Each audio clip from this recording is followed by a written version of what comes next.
Hello, everyone, and welcome to Smashbox TV's podcast 420. Terry Miller, the disc golf guy, out here in Colorado. Well, what an Yeah, appropriate place to be for episode 420, Terry. I'm in Colorado. Johnny V's back in Milwaukee, and in just a few moments, we're going to have one of our champions this weekend, Ella Hansen. She's going to be joining us in just a few moments. And man, some international conversation for sure from this weekend. Of course, we had a Disc Golf Pro Tour Silver Series event. We'll quickly recap that. But also, I just returned a few hours ago from Sweden, where I was there for the sixth stop of the Swedish Disc Golf Pro Tour, the Disc Golf Terminalen that took place up in Skellefteå.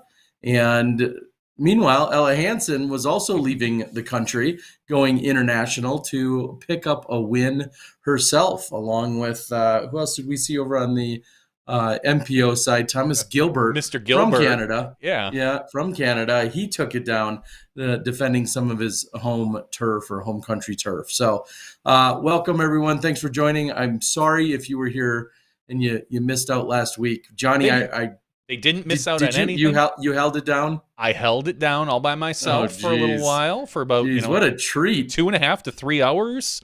Oh my gosh. Non-stop Johnny. I mean, really, you can't ask for more than that. Yeah, some could. You can't, Terry. All right. Well, what we can ask for is we're going to have right now joining us our champion from this weekend at the Canadian National Championships presented by Play It Again Sports, Ella Hansen. What's up, everybody? Hey, Ella. How are you doing? Doing very well in lovely Vermont, enjoying this little rainstorm passing through. Okay. So, as we know, there were people scattered everywhere this last weekend. And so my very first question, well, I actually have one that's a little bit uncomfortable and a little bit odd that I want to start with, actually, before we even get to that is, and I think most people are wondering this, how much do you love bagels, and why is your Twitter handle bagel powered? I love give bagels. us the backstory. I love bagels a lot. I'm Jewish, so I grew up eating bagels like multiple times a week, and I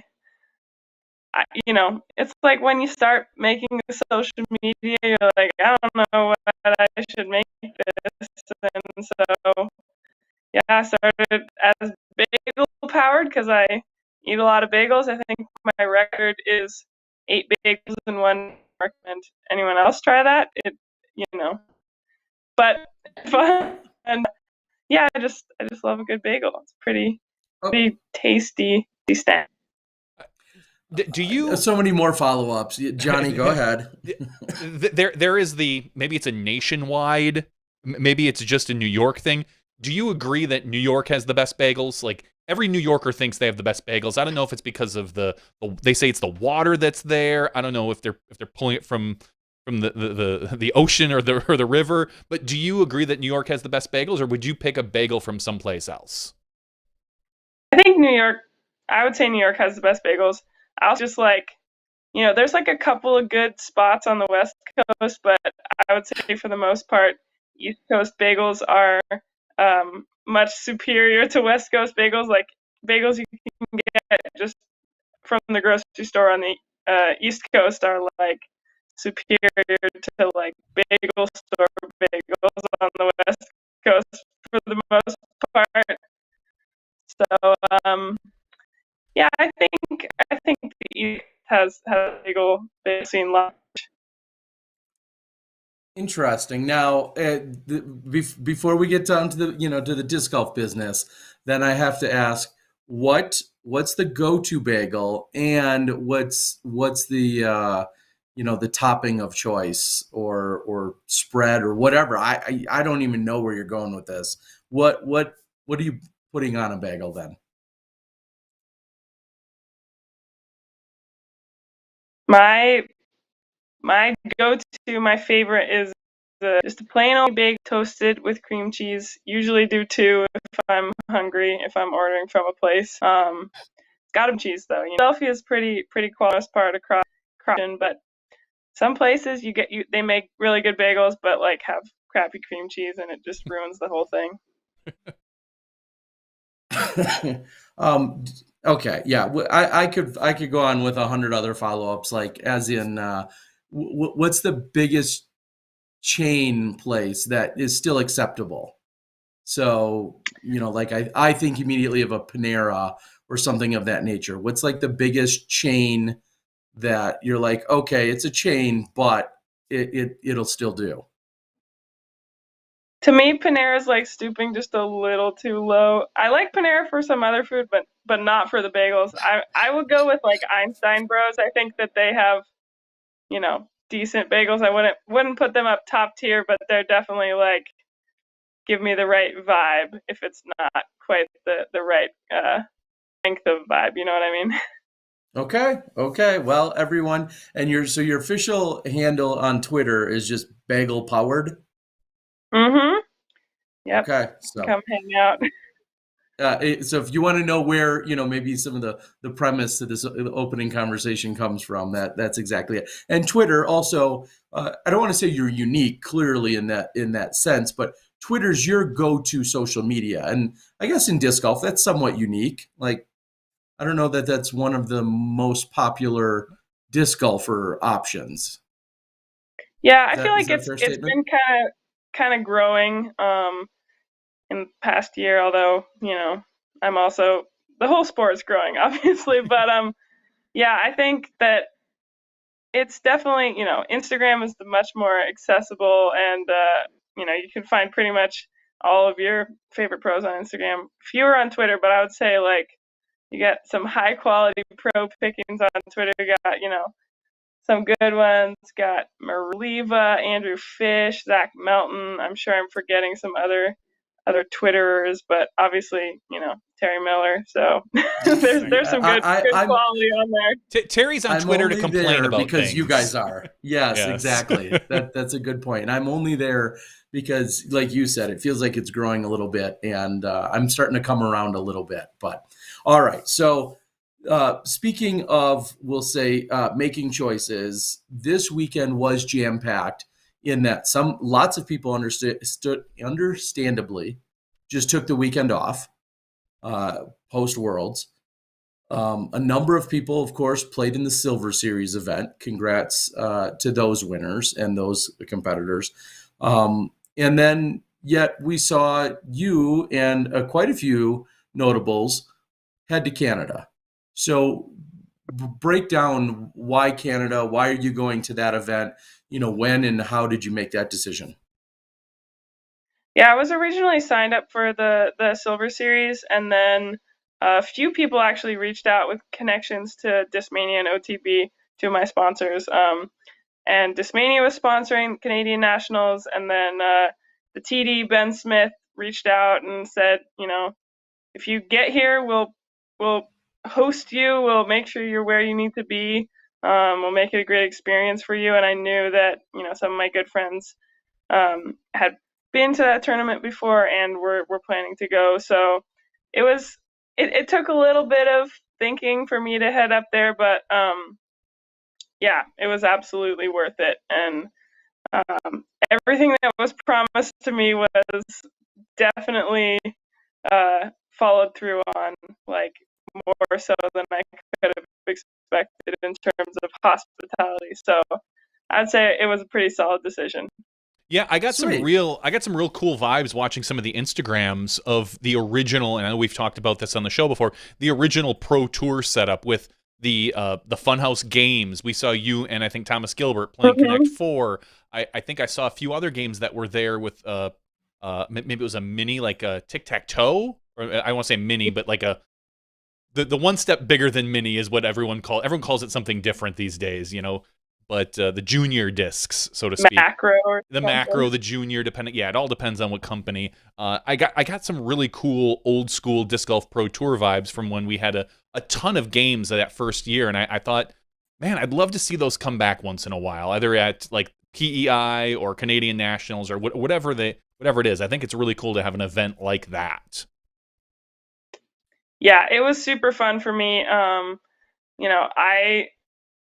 apparently not that many like pro touring players like make it up to Canada.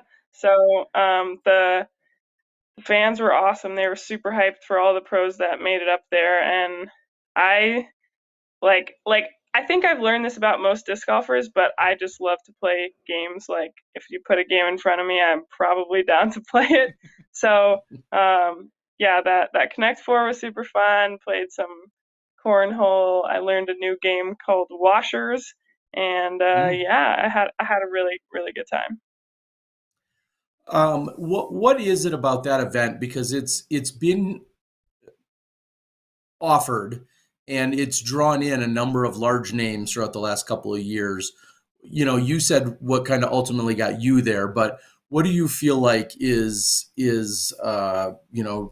so attractive to everybody that's been going there? And do we have to like reevaluate where it sits within the tour so it does or doesn't conflict with other things, or is it just inevitable that it has this conflict?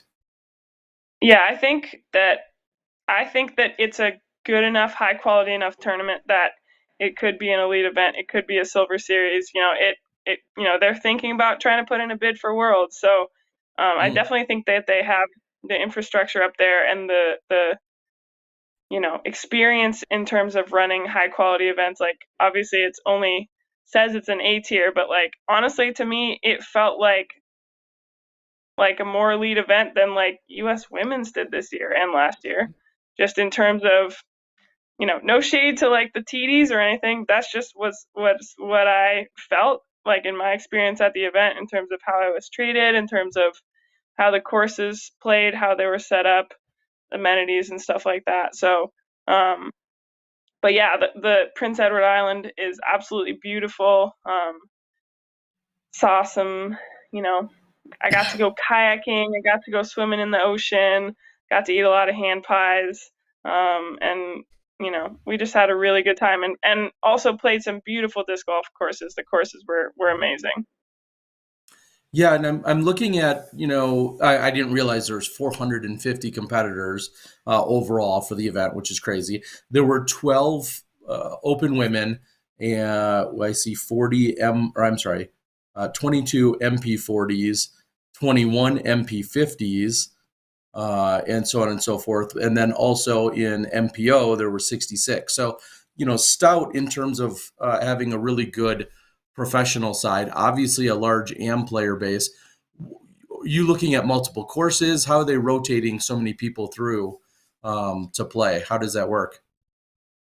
Yeah, I believe that they had four courses, and I really like the way they set up the tournament. They had the AMs play Thursday through Saturday, and pros played Friday through Sunday. So Okay. um, AMs got the Sunday off, and they could head home if they want, but quite a few stayed out. We had a really awesome sized gallery for women and men on Sunday, which was really fun because, yeah, like I said, a lot of those people have never really seen top level touring pros play, so I think they really enjoyed the experience as well. That was provided, like both to get to play Canadian nationals and then also get to spectate as well instead of kind of having that overlap.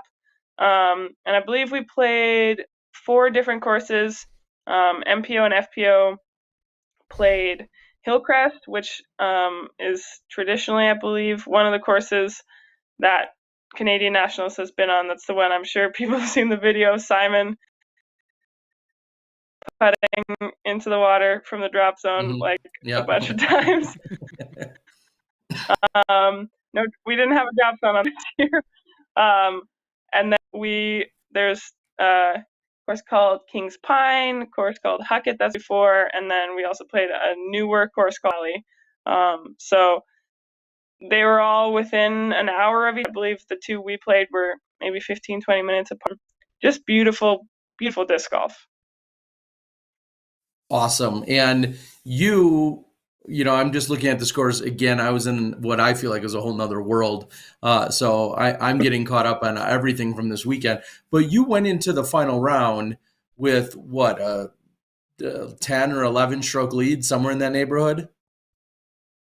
Yeah, I think it was 11. Okay. So at that point, is it fair to say you're feeling very comfortable and or not? I mean, talk about like nerves and what it means. I mean, you feel like you are a staple on the tour, and some of us have to remember, oh yeah, you haven't been playing for 10 years and you haven't been touring for 10 years. So talk about what that's like having that sizable lead and then the pressures going into your final round. Yeah, it definitely made me feel more comfortable going into that final round.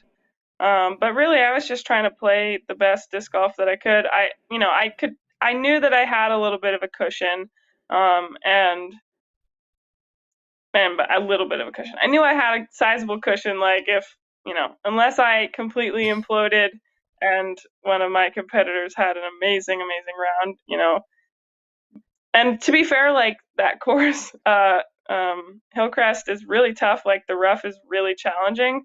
So there are some holes where some people on our card had like a 4 or 5 stroke swing just from getting into the rough. So I knew it was possible that I could get caught, but my game was feeling good, my body was feeling good, and I think with that and the lead, I felt pretty confident.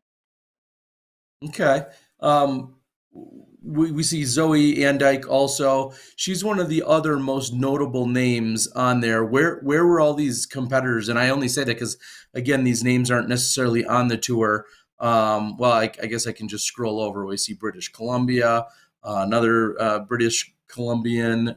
Looks like yeah, Victoria. All these different.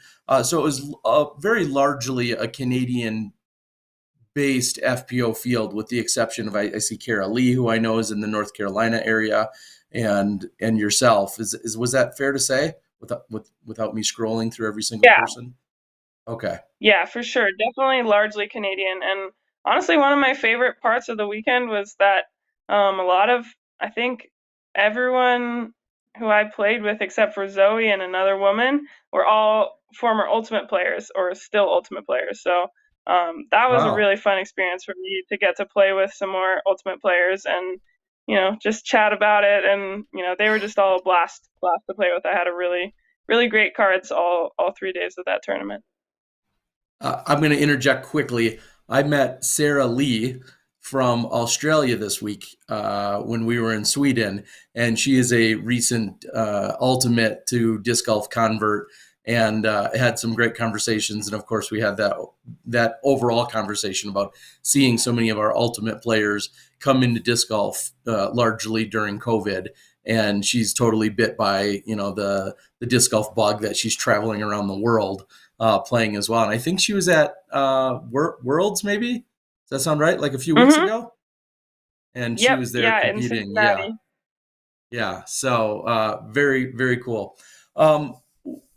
S- do you, on a weekend like this, knowing there's a Pro Tour event, a Silver Series event, do you find someone like yourself paying attention to other tournaments that are happening? I mean, you're doing well. You're not cruising to victory, but you're doing well, performing well. Are you and anyone else in Canada keeping an eye on what happens to be going on at the Silver Series, where basically the rest of our top level players are playing?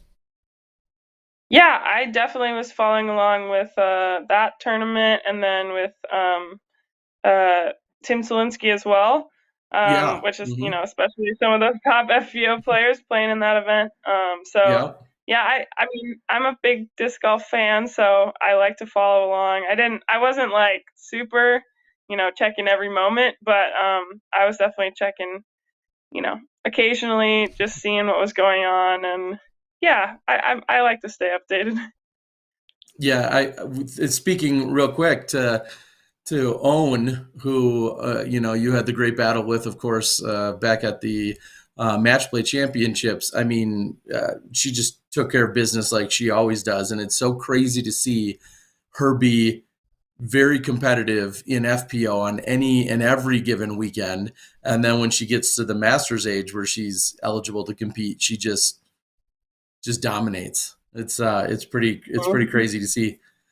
What I know this is kind of a big question, but what do you feel like is maybe the biggest takeaway for you this weekend in having this experience at this event? Positive takeaway. Yeah. I think that, outside of my own play, I think that just seeing how, I think this is like honestly my first like event that felt like an elite event that wasn't like a tour event or, Worlds or one of those. So that was really cool to know that like there's that infrastructure for those kind of events outside of, outside of the tour. And then in terms of like my play, I think I was feeling pretty solid on the putting green for most of the weekend, hitting some really good lines. And honestly, like coming from there and coming to practice like Brewster Ridge this week, I'm feeling pretty comfortable because the lines in Brewster are like a lot wider than the lines at Hillcrest and at Rose Valley, the other course we played. So I feel like it kind of prepared me well in that way. Yeah, and that was going to be a follow-up, and somebody just asked it as well on the board, which is how much time and practice have you had otherwise up at Green Mountain? This is your first time being up there, right? Or were you up there last year? I was up here last year, although I played like poo-poo. Yeah.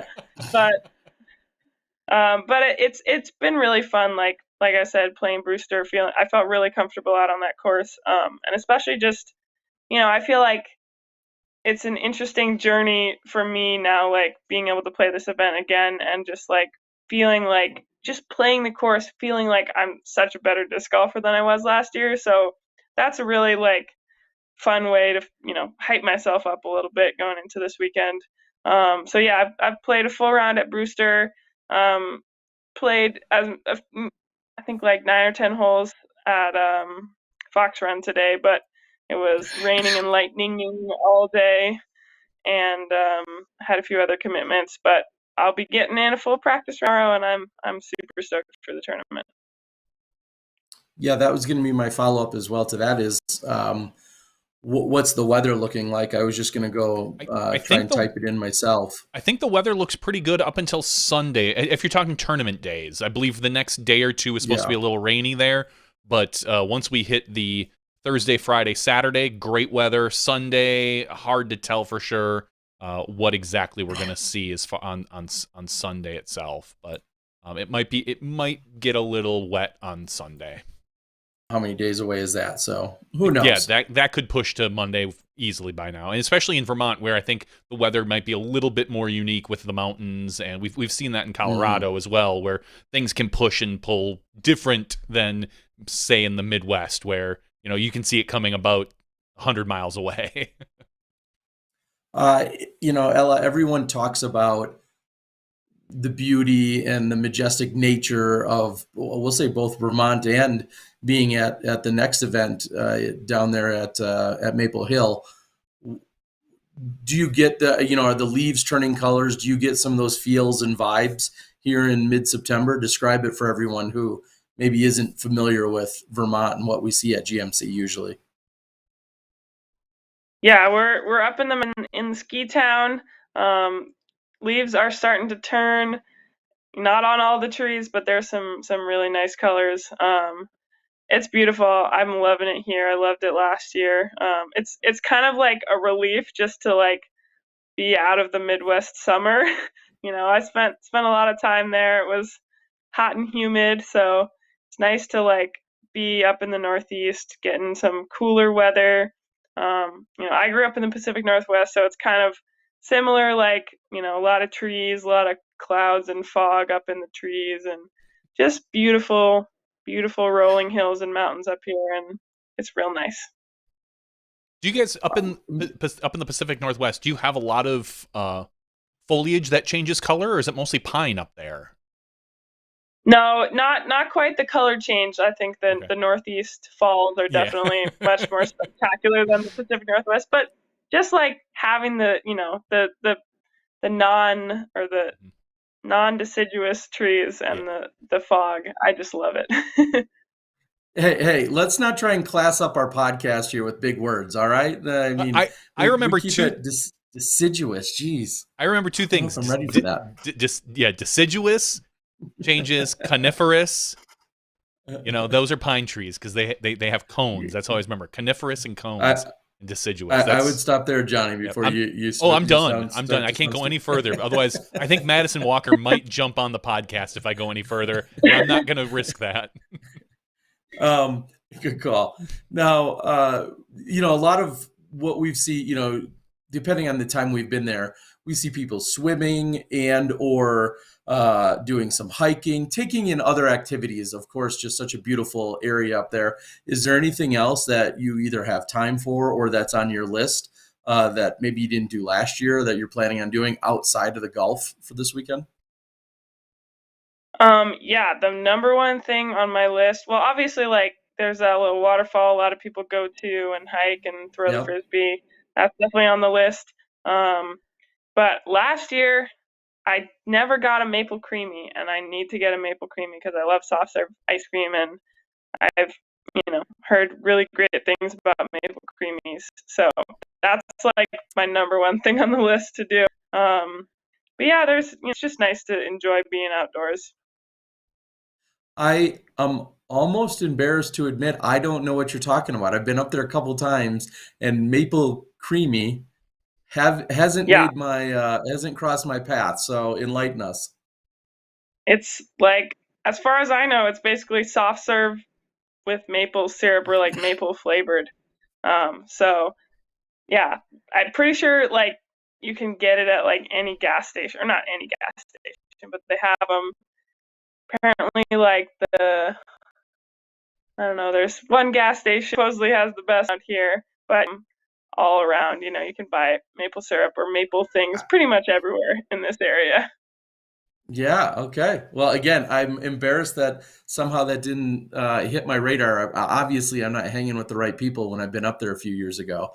And then many know that Ben and Jerry's is also headquartered right there in Burlington, and so that's usually some kind of a stop or a visit for some people as well. But, all right. I mean, and the chat board's lighting up. Evan and Disc Golf Vermont, everybody's screaming about how. It's a must hit. So it sounds like hopefully Worlds next year is when I'll see it. Yeah. So here we are. We're in the playoffs, and these next two events not only are the playoff style, but then have a cut to them after 3 days and everything else. I mean, is there anything for you personally that changes how you go into these next couple of events? Not really, honestly. Like I haven't looked specifically at points and stuff, but I'm pretty certain I'm like solidified for qualifying for tour champs. And yeah, I mean, I don't think that I play any better if I have like anything hanging over my head of like, oh, I need to get, this place or something like that. So honestly, I just kind of try to go into it excited for the tournament, trying to put together a good round, trying to stay in bounds. And yeah, that's kind of all that's on my mind. I'm feeling pretty confident that I'll be playing all the events for the rest of the year. Yeah, I'm not a Yeah. mathematician, but I'm looking at this, and you're currently in 8th place in the Pro Tour standings. You would somehow need to pick up 200 points on Mondahano, which probably would mean at least a win and a podium in the next two events.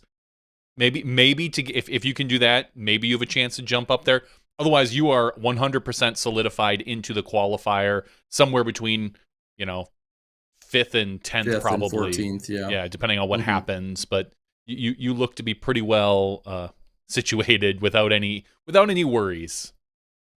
Yeah, obviously I'm like hoping I put together two solid tournaments this weekend and next, and I get that little bye. But I'm just excited. It'll be my first tour champ, so I'm just excited. I'll be excited to be there either way. And that's a testament to how quickly your game has developed, how much you've adapted. You've come to disc golf. You've been one of those shining stars over the last couple of years that we've seen jump onto the tour.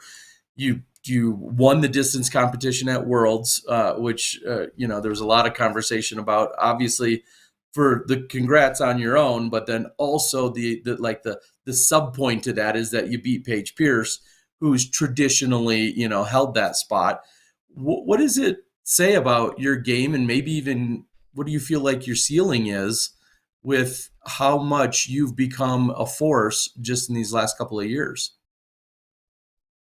Yeah, that's something I've been thinking about a lot this past couple of weeks because I had a really hot start at Worlds. Obviously, a couple disappointing rounds bumped me down the leaderboard, but it was really good for me to reflect on just feeling proud of how far I've come and how much, like I said, how much better I've got this year as a disc golfer. And yeah, Paige actually told me that she had never lost in a distance competition before before this past week Mm-hmm. or 2 weeks ago, whatever it was. So that feels like a nice little thing to keep in the back of my mind. And I kind of knew that I had the power to outdrive Paige. I've outdriven her at a few tournaments in past. And yeah, I was just, trying to throw a good shot. The wind was really tough at that tournament, or not tournament, at the field events, but managed to get a good pull out there. And yeah, I'm feeling like that the controlled distance is a really, really big strength of mine. And, that's definitely something that will be very useful for me at the next two tournaments. Do you throw any differently in the distance competition than you do on the course for a distance shot? Do you have I mean, we've seen some of the top distance throwers. I mean, I don't think you're pulling out a 360 at this point in your career, although you never know. But I've watched Paige throw distance competitions, and it doesn't look like she's throwing much different than she does off the tee. I mean, she powers everything no matter what. Do you have a different form that you use, or is it very similar to what your disc golf? Are you mature enough yet in your disc golf game to be able to separate those? I mean, I think there's some differences. Like for the most part, on unless there's like no OB that comes into play, I'm generally throwing like straight with like maybe a little bit of Annie. Only putting my distance shots a little bit up a lot higher with more turn to really get that full S flight.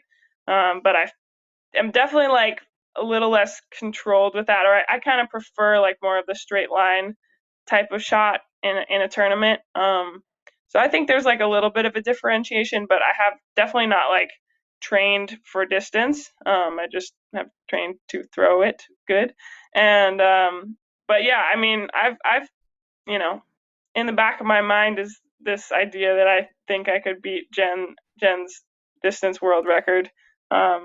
So I think if I did a little bit of training and got out into some salt flats, I think I could give her a run for her money. All right, throw That was going to down. be my question. Yeah, yeah. Well, I mean, the fact that I'm sorry, Worlds was it 499 or 504 or what? How far was 495. it? 495. Okay, I had all the digits there somewhere. But 495, in that very controlled environment, or I'm sorry, restricted, you have a specific fairway that you had to be in bounds for and everything else.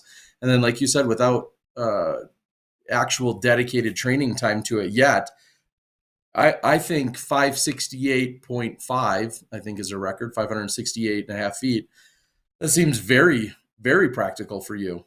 And is that like a legitimate goal in the future? At some point, you're thinking, "Hey, I do want to own that title." Yeah, I do. I really do want to own it. I feel Okay. like I have the potential to do it. It's not like a solidified like, okay, I'm gonna go do it right now and at this specific time, but I think hopefully in one of the next couple of off seasons, that'll be something I at least give a run to. I would love to Awesome. see a distance Yeah. competition come back. In general, I know we've talked about this because we've always talked about how the MPO one or the men's one is almost untouchable, although with the right conditions. But I feel like the women's one is catchable, and we have so many women now, like you and Holland Hanley, Henna. You guys all crush. And to Hmm. go see somebody specifically try to break that record, I think could be a lot of fun. Yeah, that's definitely something I want to do. There's some logistics to kind of figure out and stuff, but that's definitely something I'm hoping to do soon. Yeah, and to answer somebody on the board, and I think this is always a great clarification, especially if you're kind of new. The world's for the last few years has always tried to make the distinction that it is really a world's distance competition, and it is not a WIFDIF or World Flying Disc Federation sanctioned competition. And there's a difference there in that Worlds usually has a quote unquote fairway or an inbounds area that you have to hit. It's relatively restricted. When you go to an actual world record competition or one that's sanctioned, so to speak, you can technically throw in any direction, and it's from where you throw to where the disc first touches ground. In either case, it's to where it first touches ground. So rolls and skips and all of those other things don't matter. It's the very first spot that it lands.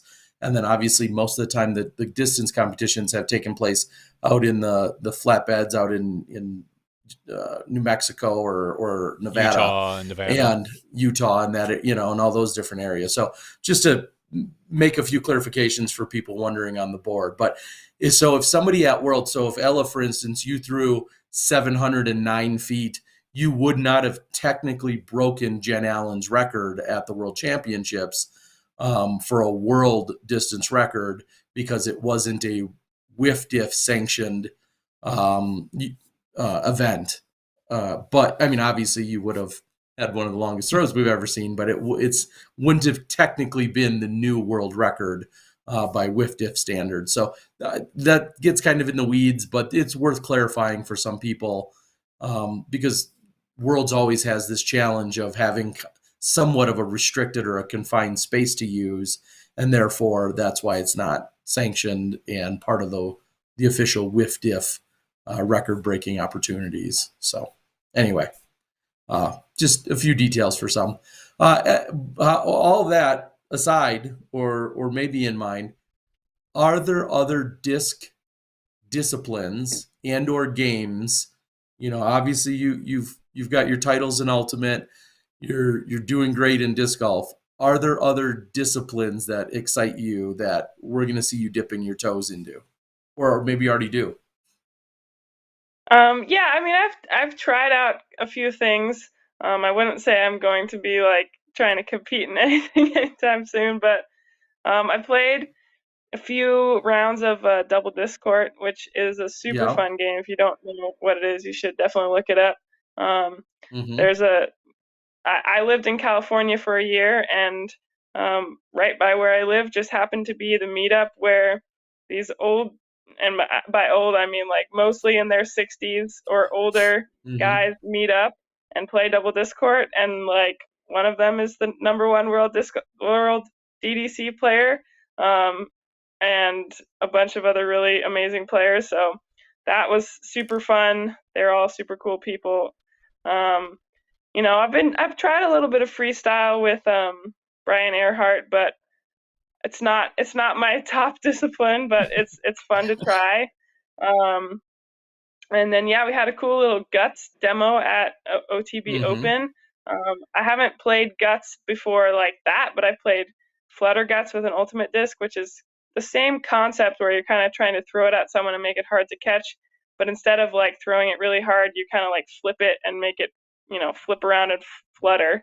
So it's more challenging to catch. So I've dabbled around, but I think I'm probably not gonna really expand fully into those realms.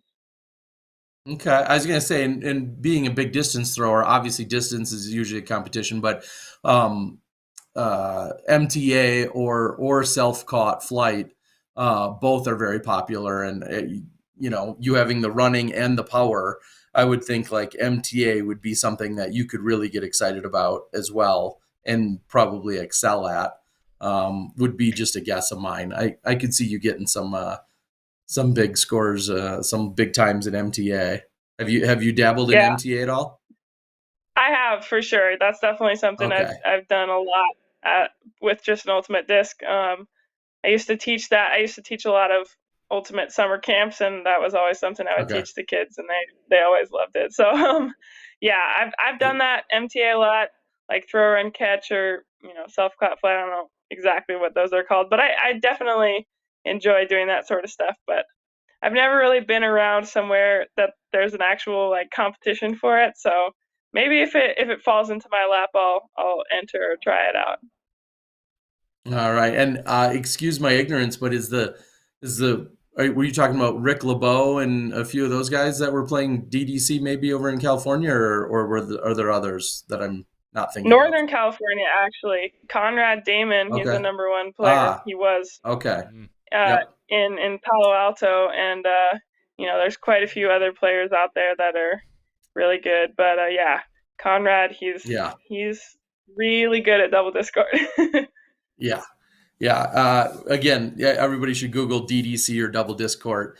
A very, very fun game. And you often hear so many of the older generation or some of our pioneers, our Frisbee pioneers, like almost pissed off that we're not, kind of carrying on that tradition or that legacy of playing a lot of those other disciplines, such as DDC. And it's honestly, it's quite surprising. I know DDC is like a court, you kind of, a little field you have to set up, but it's not exactly rocket science or that difficult.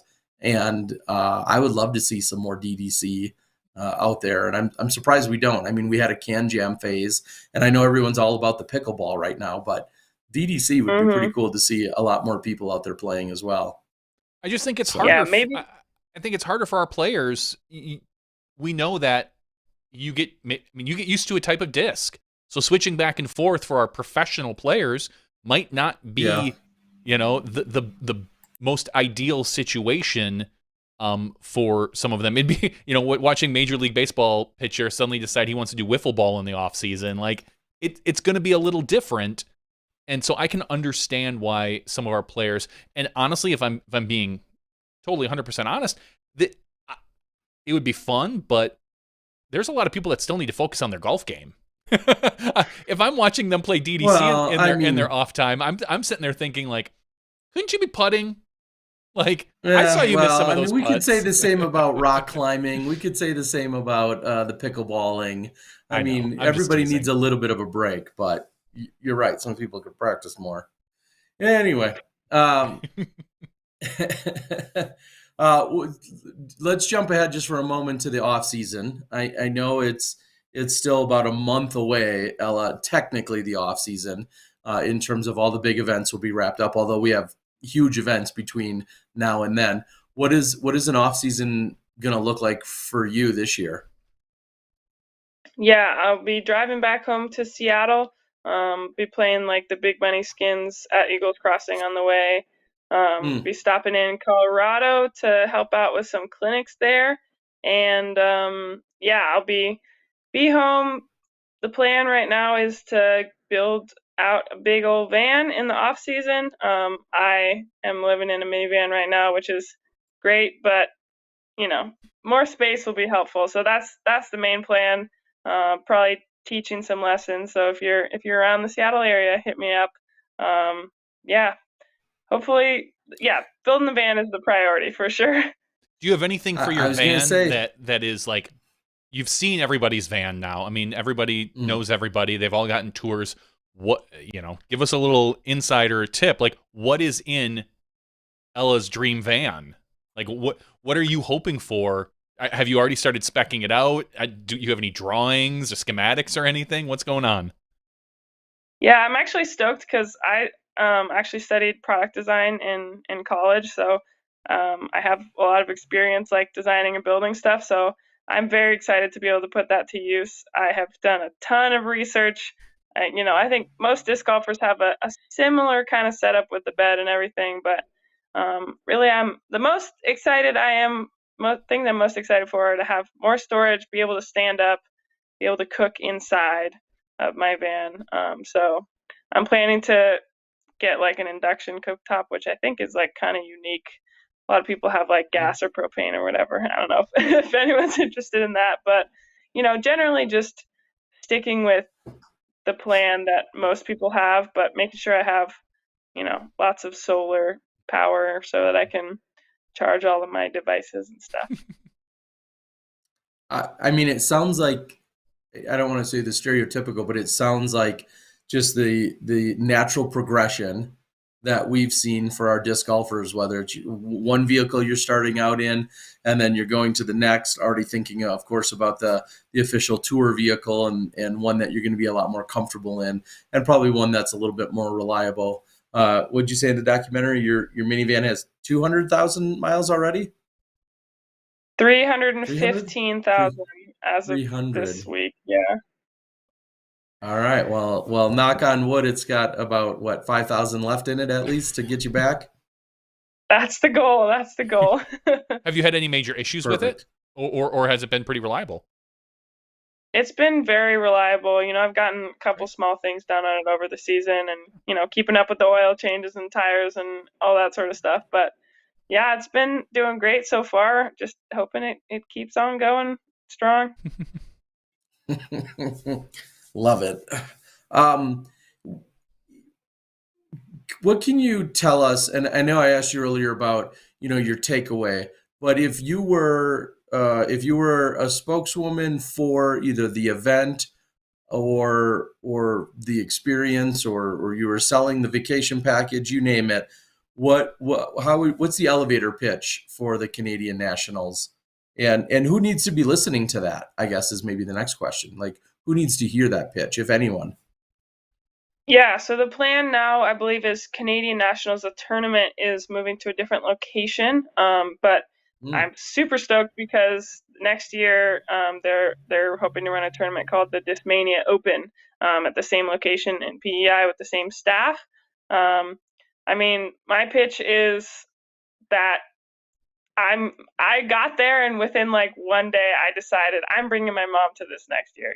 It's basically like a vacation. Amazing disc golf courses, amazing food, amazing views, good weather, just great people, people who are really excited to have pros in the area as well. And yeah, Ben Smith and his team do an amazing job. I think one of the benefits too is that they get money from the Canadian government to help support bringing pros up, help support running the tournaments.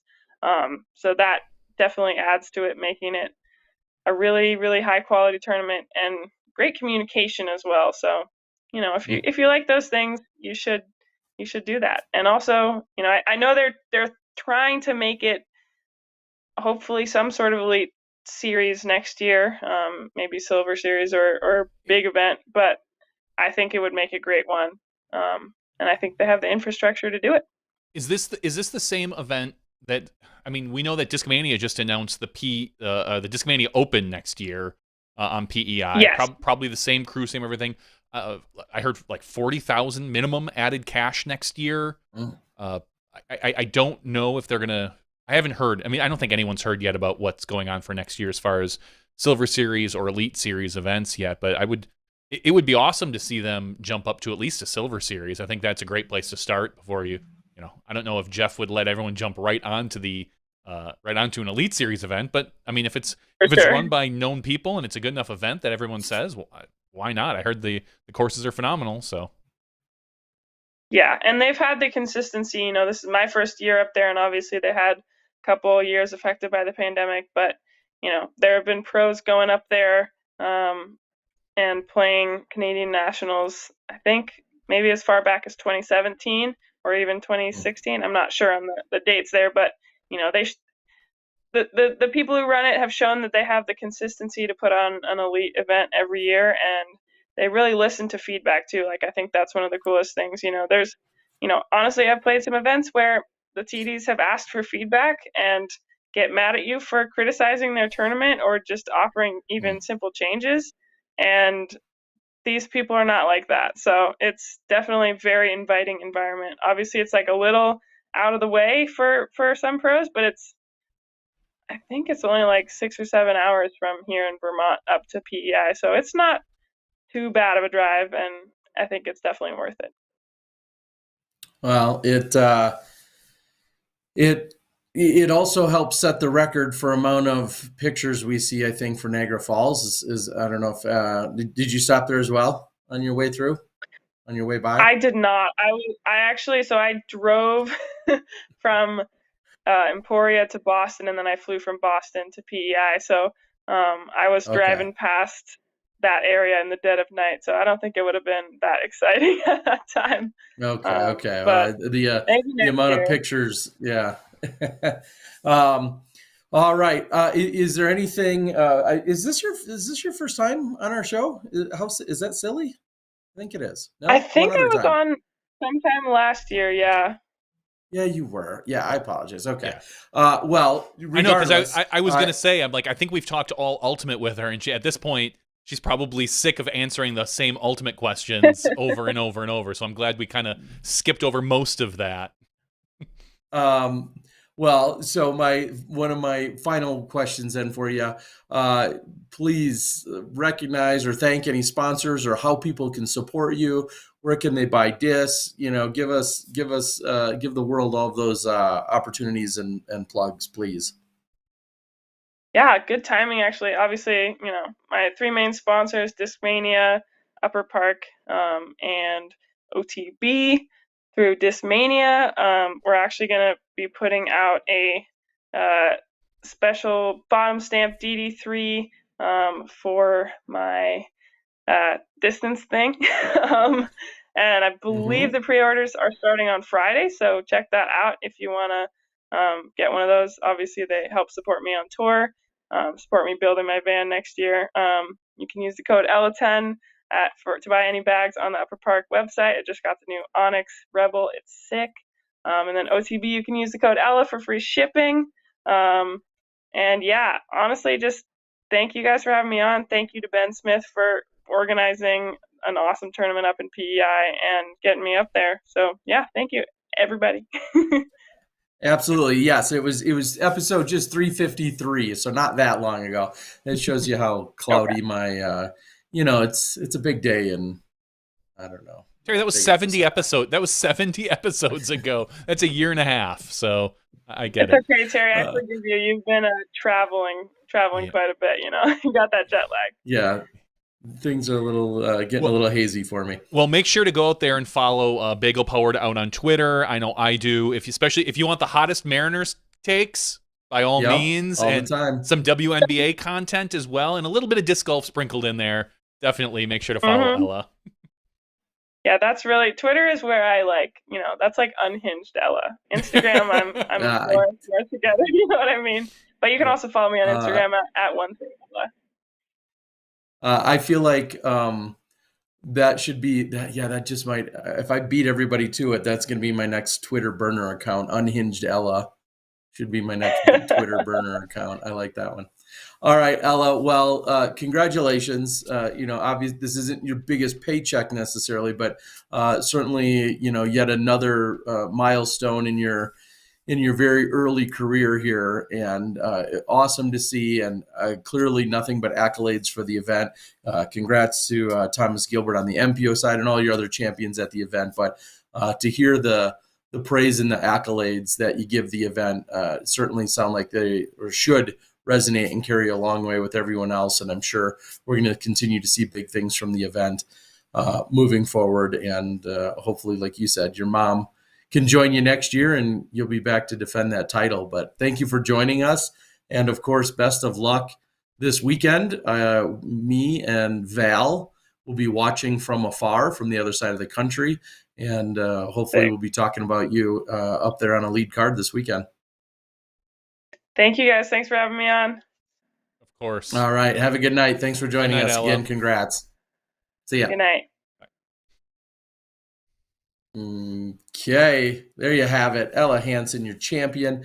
As she said, in fact, I think if I check my emails, I'm sure Discmania sent something out in the last few days talking about the opportunity to buy that disc. I was just going to look for it. I'm sure I'll be out there making sure I pick one up. If so, I'll have to take a look a little later. I'm not quite caught up on emails, believe it or not. All right, let's talk real quick on the, as we mentioned, Thomas Gilbert taking it down on the MPO side. Congrats to him. And then, I'm sorry, I'm reading off screen. It goes here. Thomas Gilbert, Matt Bell. Matt Bell, Yep. 3 strokes behind him. Casey Hainmayer, which shot a 2 under par, so that was 12 strokes behind Thomas. And then Gillis McDougall in 4th place. 5th place, Mr. The horseshoe putter himself, Jake Hebenheimer. Tied for 5th place with Jake is Charles Blanchett. That's Jason, by the way. What? It's Jason or Jake, by the way, Hebenheimer. He goes by both, apparently. He goes by Jason on his PDGA? Oh, okay. It's sorry, go on. It's Jake on UDisc, but I've heard other people refer to him as Jason as well. I was going to say, because I didn't realize that he had it listed differently on the PDGA. It's listed differently depending on what you ask. But you're right. It is. I have heard both, but on UDisc, I'm just reading it off. It does say Jake Hebenheimer. Unless it's his evil. Exactly. Okay. Now, if he shows up with a goatee like an evil twin, then I think that would be phenomenal. Charles Blanchett tied with him. 7th place, Chris Ozelins. 8th place, Dustin Keegan. 9th place, Brian Freese. And 10th place, Dylan Reese. So that's your top 10 in the MPO. Real quick, I'm just going to go through top 5 for FPO. We saw Ella, who, thanks for joining us tonight, Ella. Catherine Tang, tied with 2nd place with Jordan Mowens. 4th place, good friend of the show, Zoe Andike. And 5th place, Julie Mowens. So congratulations to the top 5. All right. As you said, Len, I know we also, of course, we had the Tim Selinsky Masters, which we'll get to in a moment. I want to quickly jump over to where I was. Spoiler alert, if you don't want to. Okay, you can talk about that, and then after that, we'll talk about Butler, the Silver Series, and then after that, we'll talk about the Masters. Nova's on the board, just screaming at us to talk about the Masters. Well, Nova can simmer down for a second. I'm just teasing. She's really not. I know. But I want to, let's see if I can pull it up. Again, if you want to wait for coverage, which actually just needs commentary, the edits are actually done. So if you want to wait for it, you can go ahead and tune out for a moment, as I'm going to talk about what we saw for the 6th stop on the Swedish Disc Golf Pro Tour. Michael Bowie had reached out to me way back in March and had said that he was going to have this event along with obviously 5 others that were preceding it, and that I could come out, be part of the overall crew to do some of the media. Super excited for the opportunity. This is really my first time that I've been in Sweden. Of course, I've been at the airport in Stockholm probably a half dozen times, maybe even more. Don't really count that because there was no extended time or visit, although it is a nice airport. So, and I don't know why I always feel like I have to say this, but I've had the pleasure of being in Norway twice in the last 10 years and Finland twice in the last 5 years for events, but never in Sweden. So finally, I got the chance to spend some time there, and I could go on for hours about it, but I won't. I'll keep it to pretty much the golf year. Ended up being 29 players. They just had an event there at this course a few weeks prior, and I think there was some emphasis in people playing that, and then the timing of this one, I think, hurt the participation just a little bit. But when it was all said and done, Anders Svard won the MPO.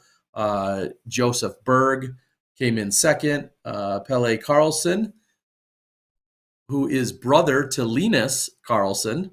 So there's some kind of a funny story there. But he finished in a tie for third, along with Hjalmar Fredriksson. I actually know some of these names. I think it's Hjalmar. Gustav Dahlen, also in that tie for third. So that's what we saw on the MPO. And I mentioned earlier that Sarah Lee was at this event, and she's touring around playing as much disc golf as she can, getting in the experience. She's the ultimate convert. She had made a post. She finished in 22nd. Pizza's there, Terry. Terry, go get your pizza. Yeah, pizza. Hold on one sec. Hold on. Someone's calling. someone's calling Terry's hotel room. That's ominous. I've stayed at a lot of hotel rooms. Other than wake-up calls, I can't think of any time anyone has ever called my hotel room, other than maybe way back in the day when like we would get 2 hotel rooms and we would just prank each other's rooms. But other than that, who called you at your hotel room?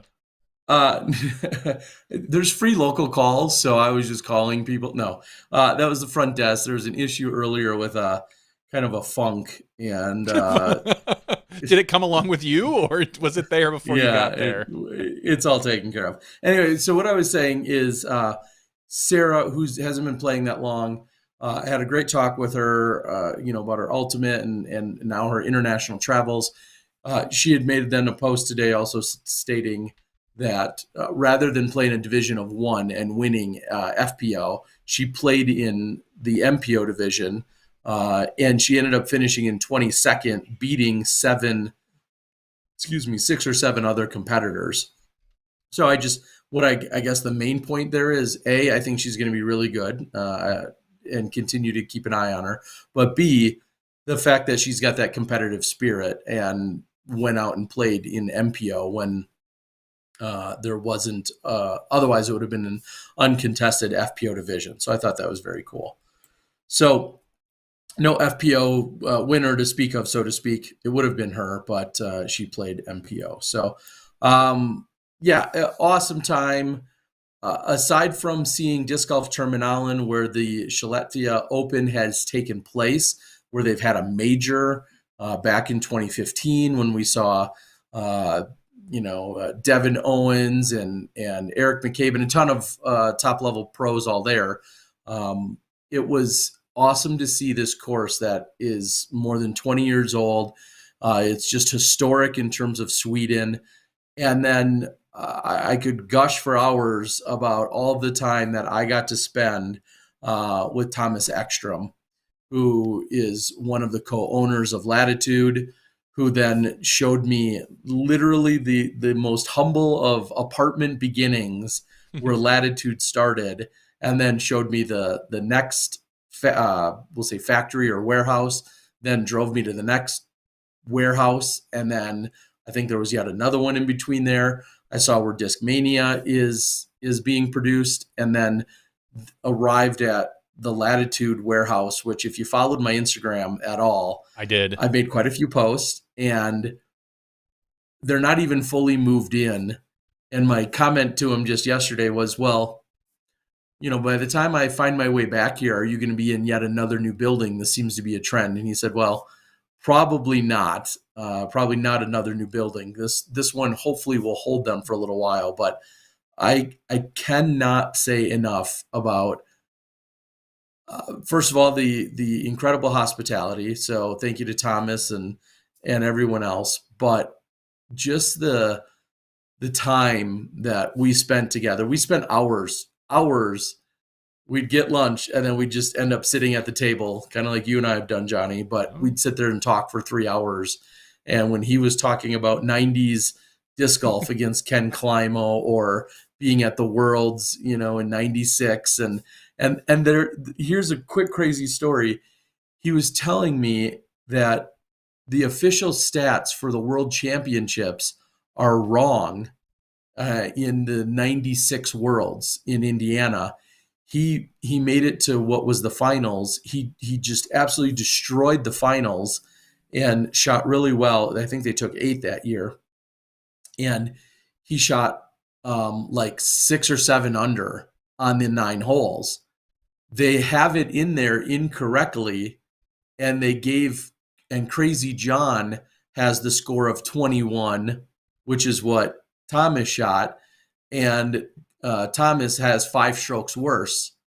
And he said the scores are incorrect, and that's how they're permanently marked. And so instead of being tied for 6th, it shows them tied for 8th at the Worlds or whatever it is. And I'm like, this needs to change. This is a travesty.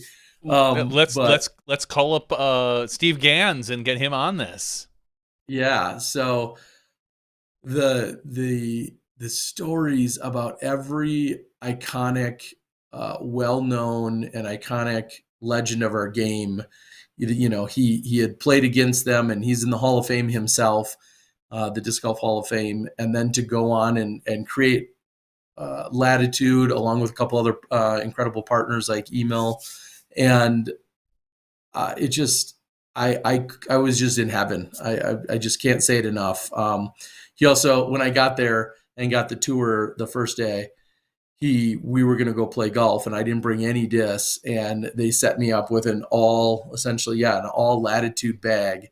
And of course, I've thrown some discs. I don't, it's not a secret that I don't actively go out and try to revamp my bag on a weekly basis. My bag's been kind of stuck in you've got a Berg in your bag, don't you? You've got a Berg in your bag. So I brought some back, and I finally have now thrown the Grace, and I've thrown a ton of other discs, including the Fuse and whatever. The Gauntlet, solid putter for me. It was so much fun. I ended up playing 2 rounds. We played the yellow course, and then we played the red course, which is what they played for the whole weekend. And then I played the absolutely iconic par 6, the starting hole on the black course, which most of you would know from coverage. Legit par 6 at 1,300 feet or 1,200 feet or something like that. And you'd think it's dumb, but it's not. Like, you'd a 1,300 foot hole. It's like 3 or 4 other really good holes that could all be shorter. But when you're playing the black course, it's a par 6, and I parred it. And I wouldn't say I've played it flawlessly, of course, but I took a par, and then I birdied hole number 2, which is an island hole. And so I got my time there. I met locals. I met, to go into a bar and to have people that know disc golf that work at the bar, and they're not tournament players, but they know disc golf. They know Latitude. They know our top pros. They know live broadcasts and post-production. There was just, there's a basket at the airport. Like, when you arrive, there's a basket. Like, it's so incredible. And what, Thomas and the crew and Latitude, and then, they're now producing discs, as we know, for Disc Mania. And they're producing all of the discs for Castoplast, along with obviously Dynamic Disc and Westside and Latitude. It was awesome. In fact, I think maybe I'll put some thoughts down on paper and have an entirely separate recap of that on another day on another channel. But it was so much fun, and the hospitality in the city and everything else was great. So. Anyway, that's what we saw for the tournament. Swedish Disc Golf Pro Tour, they're going to have their championships. I think it's in about a month. Everybody's kind of qualified and has set their positions, and I'm going to keep an eye on it. And Michael and the slew of people, I mean, they're very much emulating what we're seeing on the Disc Golf Pro Tour. Mm-hmm. A ton of assets on the course, a bunch of great banners and flags and tents, and there was coffee, water, and then fresh fruit, all available on the course, scattered throughout the course. It was lunch was there. It was very awesome to see the production and the show that they're starting to put on. And it's, Johnny, I'm sure you're not surprised. It's a real testament to seeing, kind of like what Ella was saying too, to see the infrastructure and the ideas kind of get passed on of how to run and administer a high level event. The Disc Golf Pro Tour is setting and resetting the standard, and others are taking bits and pieces of that and then making their events better as well. And Swedish Disc Golf Pro Tour is trying to follow in those footsteps. So awesome to see, and couldn't be happier about it. I feel like my last point on that would be today already. I feel like I have a Swedish or a Skellefteå hangover of, not like physically, but just the idea of like I'm back, and already, just like any other amazing country or disc golf experience you have, you're back and you're already thinking about, well, wait, when do I get to go back? When do I get to experience it again? What's coming up, next year that will possibly allow me to get back there and be part of it again, because just so many good vibes and experiences there. So that's what I left with, and that's what I'm already feeling. And it was incredible.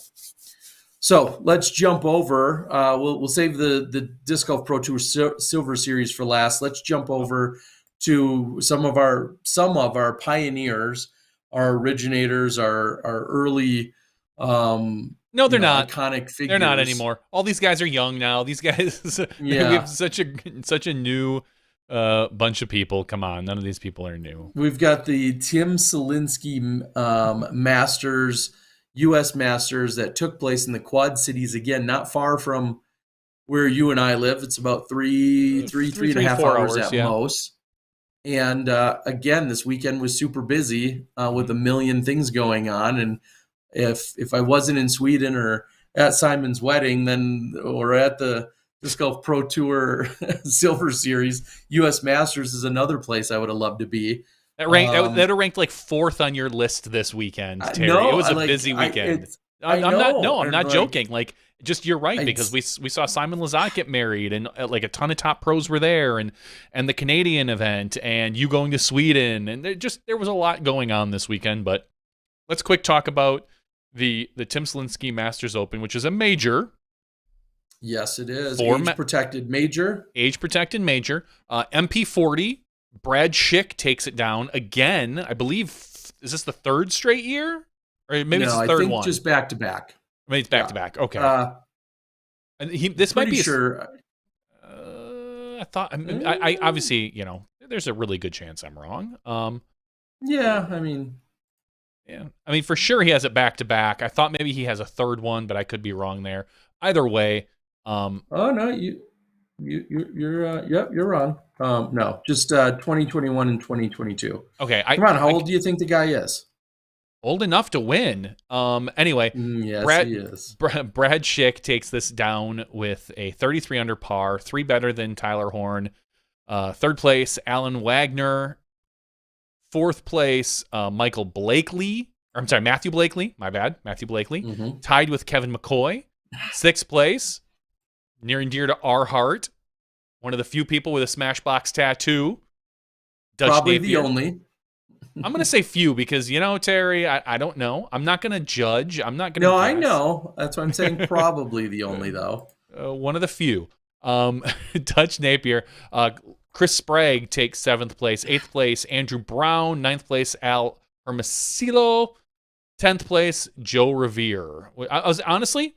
And, no offense, but I was a little shocked to see Joe down in 10th. He was one of the higher-rated players. And Joe has a full-time position, outside of disc golf. So you never know I don't want to say the condition he's in, but how much practice he's got. But ultimately, 10th place, Joe, 1027, one of the highest, if not the highest-rated player in the division. He was. Yes, he was the highest-rated. So 10th place. But the competition's getting fierce. Let me put it that way. And then we move over to FPO Masters Women 40 plus. There were 12 in the division. Some of our actual touring FPO players showing up and winning handily. No surprise, Owen Scoggins. Owen Scoggins shooting a 14 under par, 983, 1,013. She cruised to a 955, which is 20 points below her rating, and then follows it up with a finals of 1,008. So Owen Scoggins just hammering the field. 2nd place, Sarah Hokum shooting a 3 under par. After that, Jen Allen was at 16 over. Kim Gianola was at 17 over. So it just some really good play. Terry, did you see that ratings were updated today? Yeah, holy shit. Terry, ratings are useless. Terry, I'm not asking for your stupid monologue on ratings. No, but they're useless. But look at my rating. Terry, do you know where Owen Scoggins ranks in FPO right now? Well, she was 971. I haven't clicked on her, which would give me a new update for today. Don't I do was it. just double checking though. No, I meant Okay, I was just double I'll say checking. this. Her event rating was 991. Do you know where she rates in highest rating? Who's above her? If she was 971, I would say arguably Kristen Tatar is probably the only woman above her right now. You're wrong. Kristen Tatar and Paige Pierce. She's the third highest rated woman in the world, and she's a Masters aged player. So Owen Scoggins is an ageless wonder, and she good. She good. That's it. You know, it doesn't matter. She's just good. Moving on to MP50, Barry Schultz, former Wisconsinite, now North Carolina guy, wins that one over Yeti by pretty handily, actually, 16 strokes. Third place, Rob Ryan. Fourth place, Rod Fritz. Rod Fritz? Ripper? The Ripper? The Ripper. The Ripper. All right. That's just a name I haven't heard or thought of in probably 10 years. Well, you've been missing out. He's been playing a few events. I'm sure he has. We don't cover MP50 clearly. Fifth place, Andrew Jones. Congratulations. FP50. We get first place again, a touring cashing FPO player on the Disc Golf Pro Tour. JK, 5-time Juliana Korver winning this, shooting a 1 over par, besting Barrett White and Nova, who's on the board, by a lot of strokes. But those two tied at 19 over par. Congratulations to them, winning $1,002 each. JK won $1,750, and in fourth place was Sandy Gast, winning $700. So congratulations to Nova, who I know is out on our board right now. So it's I enjoy following Nova on social medias and giving her a hard time on the podcast. MP55, Pete Caldwell. MP60, Eric Rainey wins this one. Congratulations, Eric Rainey, an old schooler. As most of these people are. Most of the people in this division are not just coming into the sport, although it's not impossible. But FP60 was Pamaflage winning this one, Pam Renicky. So congratulations. MP65, Jeff Hungerford. Big fan of Jeff Hungerford. MP70. Does this man have more majors than any other person? I don't know. Well, I can quickly look. I feel like I saw some stat. I don't know. Said I otherwise. honestly, it's probably not true just because I thought of it. But Dr. Rick Vokes. Every year. 13, 14, 15, 16. I count 16. 16. Okay, so Kenny still has 18, I believe. Kenny has the most. And granted, I think maybe not all of Dr. Rick's are age protected, but still, Dr. Rick, the very first guy one of the first people I ever got to see play in the MPO division, who at the time was he felt like the Owen Scoggins of the era. Like, he could not throw as far as any of the other players, but you get that guy anywhere near the circle and he was putting it in. Just so consistent way back in the day, and just continuing to crush it. And then we go to FP70, and Dr. Rick's wife, Sylvia Vokes, wins this one by a mere 35 strokes. So congratulations, Sylvia Vokes, winning the FP70. And then there's the amateur divisions that I'm not going to bother going through. Just congratulations to the amateur winners out there. It's a lot of fun. So anyway, that's your Tim Selinsky U.S. Masters Championship brief summary. Yes. Barry has 17 majors now, is what I'm hearing from Pilcher. Yes. I saw a post, and then naturally that's because people love to argue no matter what you do. I start thinking about when people want to discern age-protected majors as opposed to open majors. Obviously, that's going to be part of the Kenny conversation, just all of it, and taking down majors and And, looking at, for instance, Sylvia did have three other competitors. Okay, I know Sylvia, to no fault of her own, she's often been in divisions where it's been just her, and she's won world titles and whatnot. And there's it's not fair to put an asterisk there because you can only beat the people that show up, but at the same time, clearly some feel more competitive than others when you're talking about some of the event standings and whatnot. So congrats to all of them. As I said, awesome to see the age protected event in honor of Tim. This has been around for quite some time. And, Quad Cities has now been host of a number of large events, including all in the last, I think, 5 or 6 years.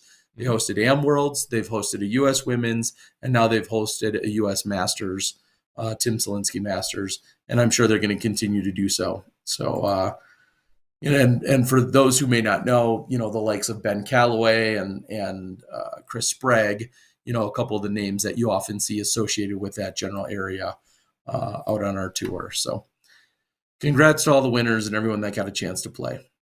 And now we can move on. Yeah, one more final event, the Silver Series event. One more, larger scale event. Butler County Disc Golf Classic out in Pittsburgh. Kind of formally known as the Pittsburgh Flying Disc Open, or the Shoals Bike, presented by them. Is it Shoals? I apologize. I've never been to the event. Nope. But yes, Bucks County, or not Bucks County. What is it again? Bucks. Yeah. Butler County. Not Bucks County.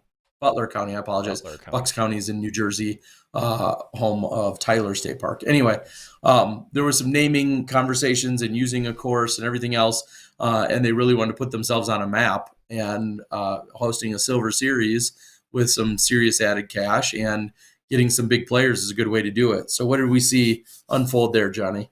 We saw probably, according to some of the top pros, and if you watch post-production, which I haven't yet, maybe one of the best rounds in the last, for sure this year, but maybe in the last couple of years. Joel Freeman shooting at 14 under par to come back to win. He was down by 3 or 4 going into the final round. On fire. Just couldn't miss. Heavily wooded course, was curing lines, crushing discs. It ended up only being, I think, a 1077 rated round, which is a whole nother discussion that a lot of people are having as far as, and for better or worse, we'll talk about it afterwards. But either way, Joel Freeman crushing the field. Chandler Kramer having a slightly disappointing final round to take second place. He was in the lead, but ultimately, when someone shoots a 14 under on that type of course, you just tip your cap to them and move on. Third place, Linus Carlson, shooting a 16 under, so 10 strokes behind Joel Freeman. Fourth place, Matty O, tied with James Proctor at 15 under. You can find all of this footage at the Disc Golf Pro Tours YouTube page if you're interested. They have it, and you're going to want to go watch the final round just for Joel Freeman, is my understanding. Just watch what he was able to do, and just throwing the disc in every which way, and just the smallest of gaps seemed enormous to him, apparently. So I'm looking forward to actually, again, I even said this on the board tonight. My personal YouTube page, I follow one disc golfer on my entire personal YouTube page, and it's Alden Harris. And other than that, I don't follow anybody. The Smashbox page follows a couple people and this and that, but I've got a Smashbox page, personal one. I've got a lot of different YouTube accounts, but my personal one, just Alden Harris, which is the funniest YouTube out there right now. I'm actually going to go ahead and go and watch this post-production because I want to see Joel Freeman's round because everybody's raving that it's that good. Moving over to FBO. Yeah. Go ahead, Terry. Sorry. Real quick about Joel is just that I think the post I saw from him is he had said something about sorry, let me just find it so I can essentially repeat it. And maybe he said he almost didn't. No, that's Chandler. Sorry. Must have been on his Instagram. But anyway, to paraphrase, he said he played well, but he also got a little bit lucky on, I think he said, 3 straight holes, like 12, 13, and 14, or 11, 12, and 13, something like that. He also got some good breaks in addition to playing well, and that obviously led him to where it did, and not that, that's where he's giving all credit, was to some lucky breaks. But and then within that, near the end of that, if I recall, he said he apologized for the way he had either handled or conducted himself in the earlier rounds, and I don't know any backstory to it. Again, I was in Sweden. But if he's I'll say, typical Joel Freeman up and admitting it, typical Joel Freeman, and then Chandler Kramer was the same way final round. They, we've seen them just go into a shell during the round and not necessarily be, I don't say a pleasure to play with, but really just kind of stay to themselves, mumbling, not necessarily the most happy players out on the course. So when things don't go their way, and that's something he fully admits and has to work on. And it's easy to be happy and when you're apparently getting 3 breaks in a row. I'm sure your card mates didn't appreciate it. That's just when you're shooting well, and then on top of that you're getting breaks. I know how I've been in that position watching somebody do that. You kind of roll your eyes and be like, well, I guess it's their day. They're getting everything. It's just one of those things, and hopefully he can. It's something he's at least acknowledging, and I'm excited to hear that maybe it's something that he can approach in the future. That when things don't go his way, he realizes that, guess what, you get to come out tomorrow. It's a whole new day. He's not the player anymore that is, I don't believe, running paycheck to paycheck or tournament to tournament these days. He's one of our top 10 players in the world right now. So hopefully he's not doing that, and he's able to make a living with, without having to worry about whether he's taking 3rd or 5th. So anyway, we're going to move on to the FPO field. Kristen Tatar, no surprise, wins this one by 8 strokes. I think she had like a 96% chance to win going in, something ridiculous. But the field was not nearly as deep as we've seen in other Silver Series or definitely the Elite Series events. She wins over Jessica Weiss, who shot an 8 under par. Lisa Fakis with a 2. Maria Oliva with a +2. Luque with a +6, or lucky, depending on what you want to, who you ask. Rebecca Cox at 7 over. Holly Finley tied with at 7th place with, Katie Tate. I always screw that one up. That one I can't get. Sorry. So anyway, that's your top. Oh, I'll round out the top 10. Leah T. The T is silent, and 10 Madison Walker. There's your top 10. Yeah. All right. Well, some jockeying for position possibly with some points. We're getting some of those much needed points this weekend here on the Silver Series. I think there's 25% of the points are available. And like I said, some people trying to just get a few extra points, maybe cushion where they are, or fight for a different position within the Pro Tour standings. So very cool. Again, I haven't had a chance. I probably won't because there was so many different things going on. Go back and watch it, but it sounds like everything was incredible, and obviously the course very difficult out there. And we'll see if it.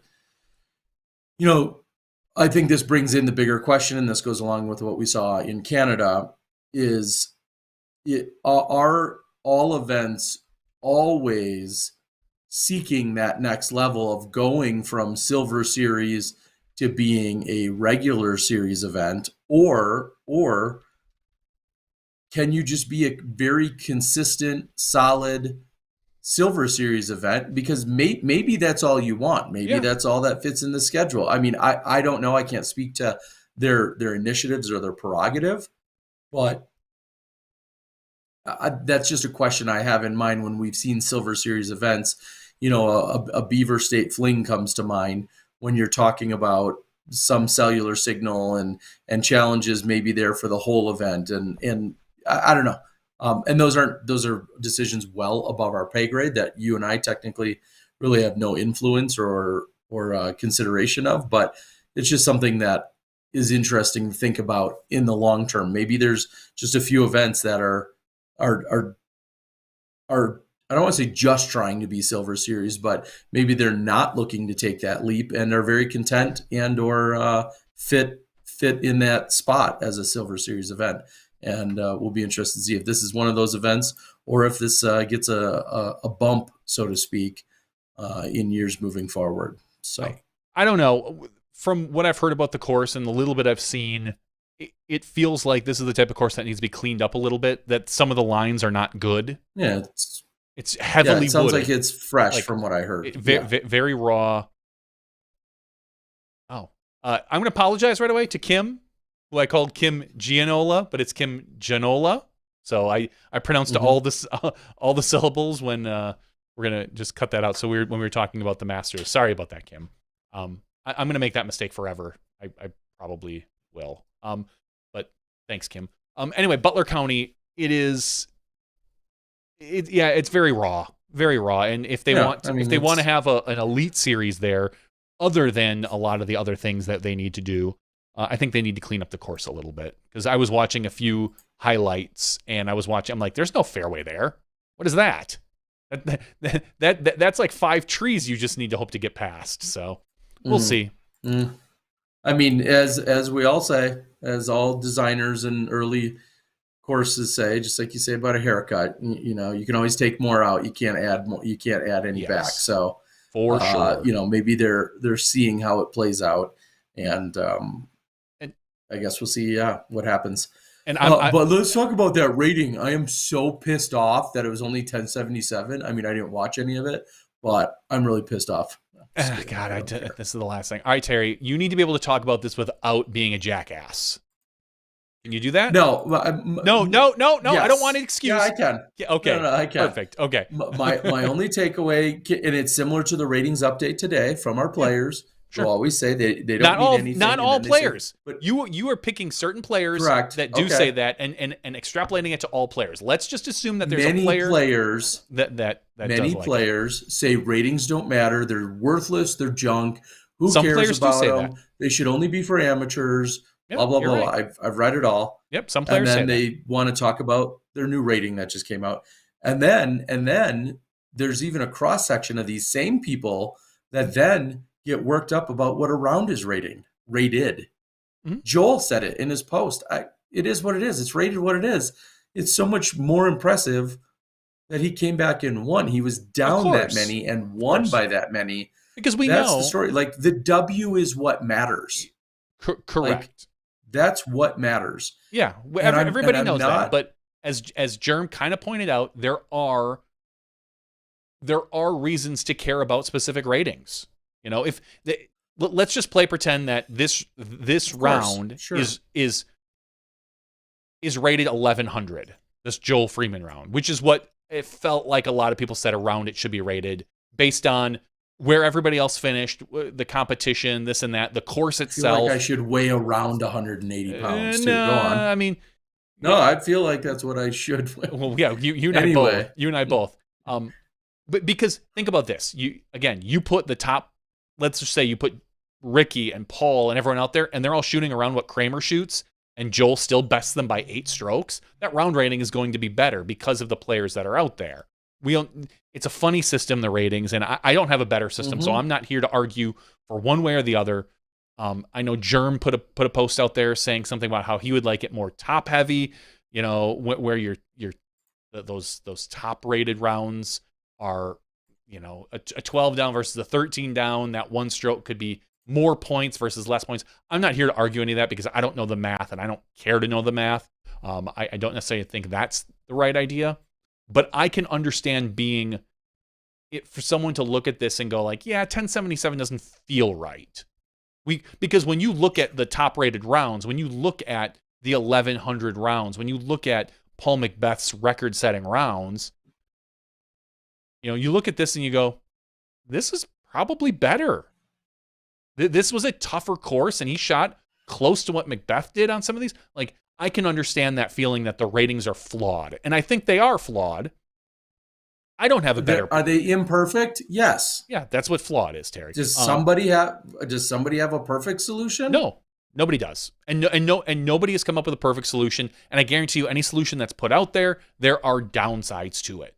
There is something that is wrong with that rating system. Nobody has a perfect solution, because we all know we could send people out there another tournament next year with almost the entire Elite Series crew, and if they're all shooting 6, 7, 8 down, and suddenly a 9 down is a 1077, whereas of this year a 14 down was 1077, you're gonna look at that and go like, what's wrong with that? There's something clearly off about that. And we're assuming weather conditions are similar, all this other bullcrap that does get taken into account. Anyway, all I'm saying is that I understand the complaints, and Germ has some valid discussion points about whether or not, whether this round should be considered one of the best rounds, or players that do get bonuses for specific rounds or rated rounds and things like that.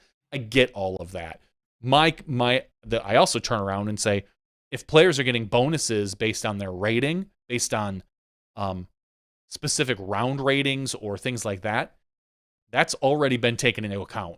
You can't complain if you signed a contract that said, oh, I get a bonus for every 1070 plus rated round I shoot, and suddenly you're complaining that the rounds aren't rated enough. You knew that going in. Like, this isn't a new problem.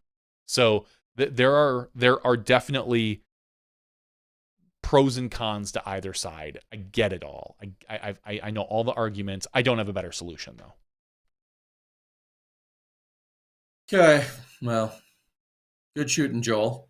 Yeah, I'm not trying to take away or downplay how good of a round his was. It's again, my challenge is the some of the hypocrisy that's out there about how much ratings do and don't matter. Well, I agree. Yeah, I mean, even look at within Germ's response. How many are responses to Germ? Oh, ratings are trash. Just get rid of them anyway. Sure. And I'm just saying, like, that's one of the funny responses. Mm-hmm. So it continues. It'll forever rage on. I get it. Yeah. I can't wait till I come back in 4 weeks and we've got more ratings to argue about. Well, here's what I want you to do, Terry. I want you to open up a browser tab and type in sheets.new. It'll open up a Google sheet, and I want you to start making a list of the players that say they don't care about ratings. And then when they complain, you can go off on a rant. I've never heard Germ complain about say that ratings don't matter or anything like that particularly.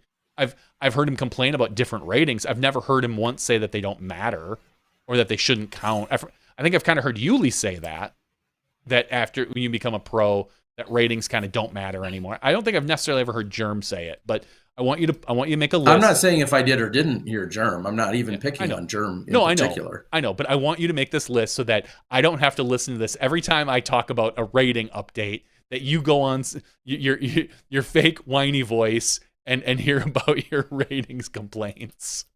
So I want you to start up that list. Or if we have a smashy out there that can go back through everyone's social media posts and tell us who doesn't care about ratings, I get that.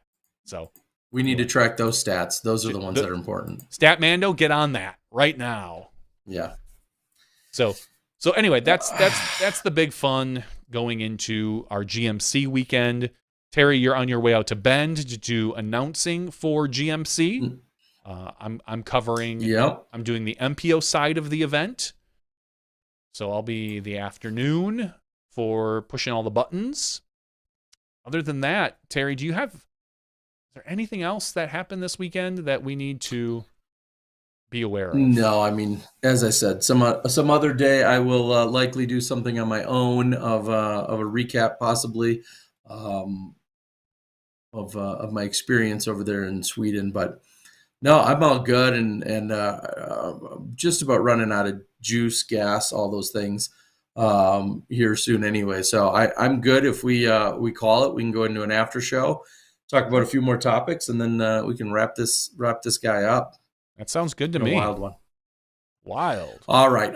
And as we said, we almost briefly jumped over it, but of course, congrats to Simon and Natalia for their nuptials this weekend. Saw some pictures and it was made Facebook official, so then shit is serious. So I even saw that made happen. So congrats to them on their wedding, and anyone else that got married or had a birthday. We'll say I want to cover all bases in the last week, but of course, congrats to Simon and Natalia. It's he's having one heck of a year when you think about his last 12 months or so in terms of not even child. Yeah, exactly. The last not 7 months. Yeah, so child, wedding, multiple wins on the Elite Series, and Simon doing Simon things and then some. So of course, congrats to them. I'm going to close it out for our regular show. This has been Smashbox 420, as wild as you guys expected it to be. Thank you to Ella Hansen for joining us again. Congrats to her and all of the big events for a quote unquote off weekend. It was anything but that, because there was so much high level competition and excitement. And to think that some of our other top pros just simply relaxed or traveled, it was still jam packed this weekend. So congrats to Ella. Thanks for joining us, Ella, and make sure you go out and support her, but with all her social media accounts and any congratulatory diss and bonus action that might be available due to her win, along with all of our other competitors from the weekend. I'm Terry Miller, the Disc Golf Guy. That's Johnny V. Stick around. We're going to have an after show. We'll talk about a few more things before we close out our night and our weekend. But thanks for joining us. We'll see you in a moment when you step inside the Smashbox. Thank you to our $2 and above patrons. Your name is listed below in the credits. If you are interested in being listed as a producer in the Smashbox TV credits and supporting this and other fine podcasts, please visit patreon.com/SmashboxTV.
Hello, everyone, and welcome to Smashbox TV's podcast 420's After Show. Perfectly in sync. We nailed it. Welcome, everyone. It is Smashbox TV's podcast After Show. If somehow you're new here, welcome. You just have 419 other episodes to go get caught up on. So we'll wait. Should take the rest of your life. But we're here in the after show, and the entire premise of the after show is talk about things that are either disc golf or even non-disc golf related topics, anything that might be going on in life, pop culture, personal life, things that are coming in from the board. You got a topic, a subject, a question, whatever it might be, hit us up in the live chat, and we can jump on it. And pre-warning, tonight, at least for myself for sure, might run a little on the light side. I am officially, I'm running out of gas. I think it's been almost all day, 24 hours. Yeah. I sat on a 9-hour flight. I sat on a 1-hour flight. I sat on another 2-hour flight. I was up and at it. My day started only in the sense that, of course, I went to bed late, which is fine. So I only had a couple hours of sleep, but my day really started with stressing out that the taxi that was supposed to be at my hotel at 5 a.m. just didn't show up until 5:15, and it was a 20-minute ride to the airport. And I'm in Sweden, where at least in that location, Ubers and ride shares are not exactly commonplace. Mm. And for a moment, I was worried about missing my first flight of the day, which would have effed up my entire day. And finally, the cab showed up exactly 15 minutes late. I think he was sleeping, like legit sleeping or napping somewhere. And then either an alarm or something woke him up, because I had pre-booked it the night before.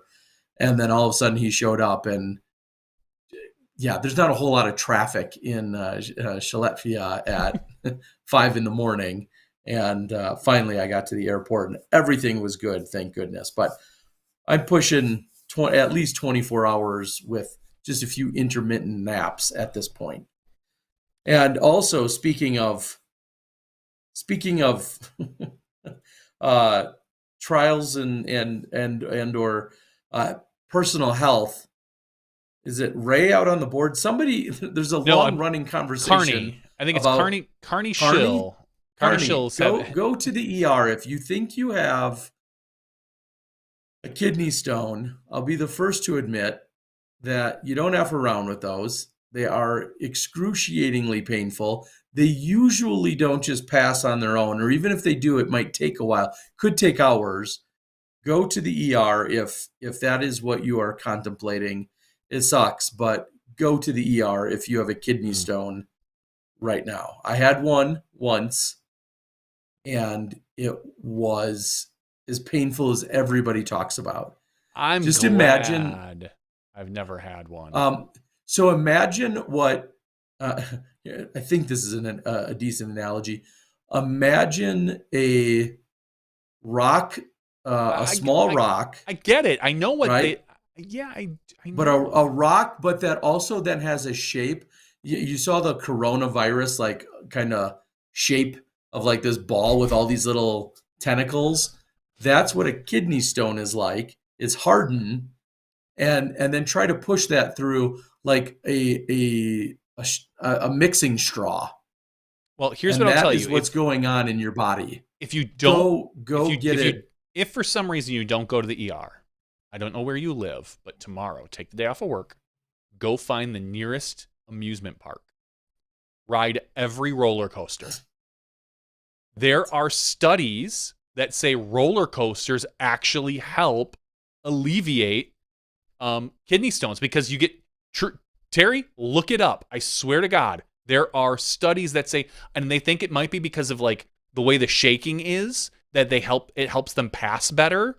I don't know the science behind it, but I've read multiple articles. Don't ask me why that either. I don't know, because I'm weird. Why are you especially for a guy who doesn't even like roller coasters? I don't like roller coasters, and I've never had one, but swear to God, go look it up. Shit to do with your time. Hey, listen, I'm a jack of all trades.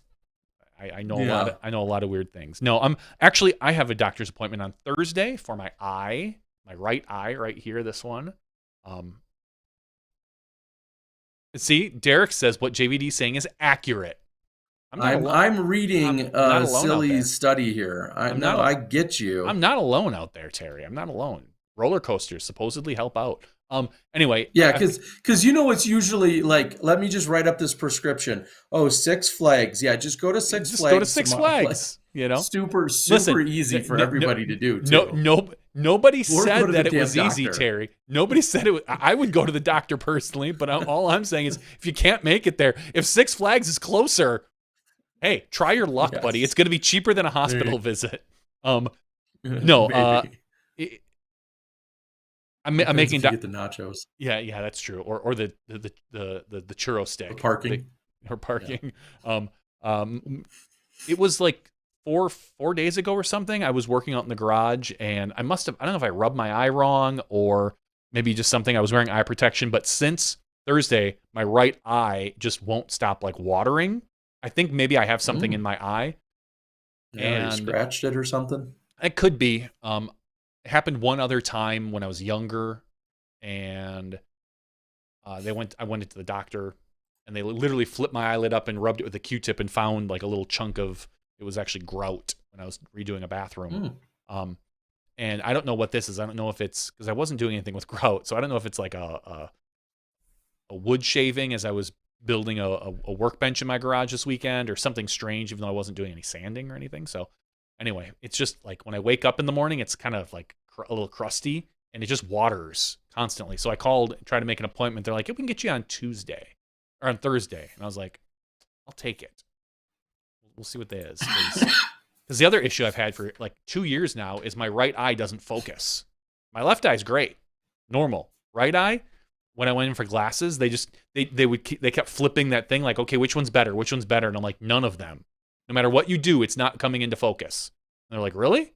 So they did some closer examination. They were like, yeah, we don't know why that is. You might want to see somebody about that. I'm like, okay, cool. Can you give me a referral? And they're like, yeah, we'll do that. We'll send it to you. I'm like, awesome. Never heard from them. So I kind of ignored my God. So I kind of ignored That's it. just It's the American optometry in the U.S. I know, the American healthcare system. So I'd go to Sweden.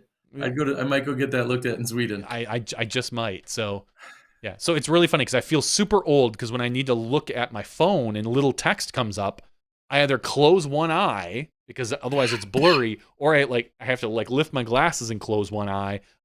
And anyway, I'm getting old, and this is what happens when you get old. You get shit in your eye and they don't focus. Yeah, but what if the two are not related, thankfully? But yeah, you ride a roller coaster without glasses and then you get a bug in your eye. Oh, that's different. But you pass your kidney stone. I mean, yeah, I mean that. Anyway, I'm just saying. See, Terry, I'm not wrong. These are things I know because like I said, because getting to an amusement park to get on a roller coaster is definitely right in there for legitimate prescriptions for people. I'm just saying, a roller coaster and a fast pass going to be cheaper than the hospital. Give it a shot first. It can't hurt. I guess it could. It could literally hurt the entire day. Yeah, until you die on the roller coaster. But yeah, you're not going to die of that. It's just going to hurt. Probably not. Anyway, funny enough, speaking of healthcare, real quick, we were talking, one of the side conversations, of course, just discussing differences with Sweden and the U.S., talking about maternity and paternity leave. Of course, it's better in almost every country than the U.S. That's not a real big surprise. But one of the things that was very interesting and enlightening was Thomas was telling me that most companies in Sweden, start you off, like you go get an entry-level job at a lot of places, you're looking at 4 or 5 weeks is your paid vacation. Sure. Like as a starter. Yeah, and I know that's, again, different, more customary in a lot of European countries. But just think about most companies, you may work 10, 15, 20 years in the US to maybe get to like a peak of like a max of like 4 or 5, maybe 6 weeks vacation. Yeah, I think I have 5 right now. The Stark, exactly. And you've been there for 10, 12 years? 14, 14, I believe. Exactly.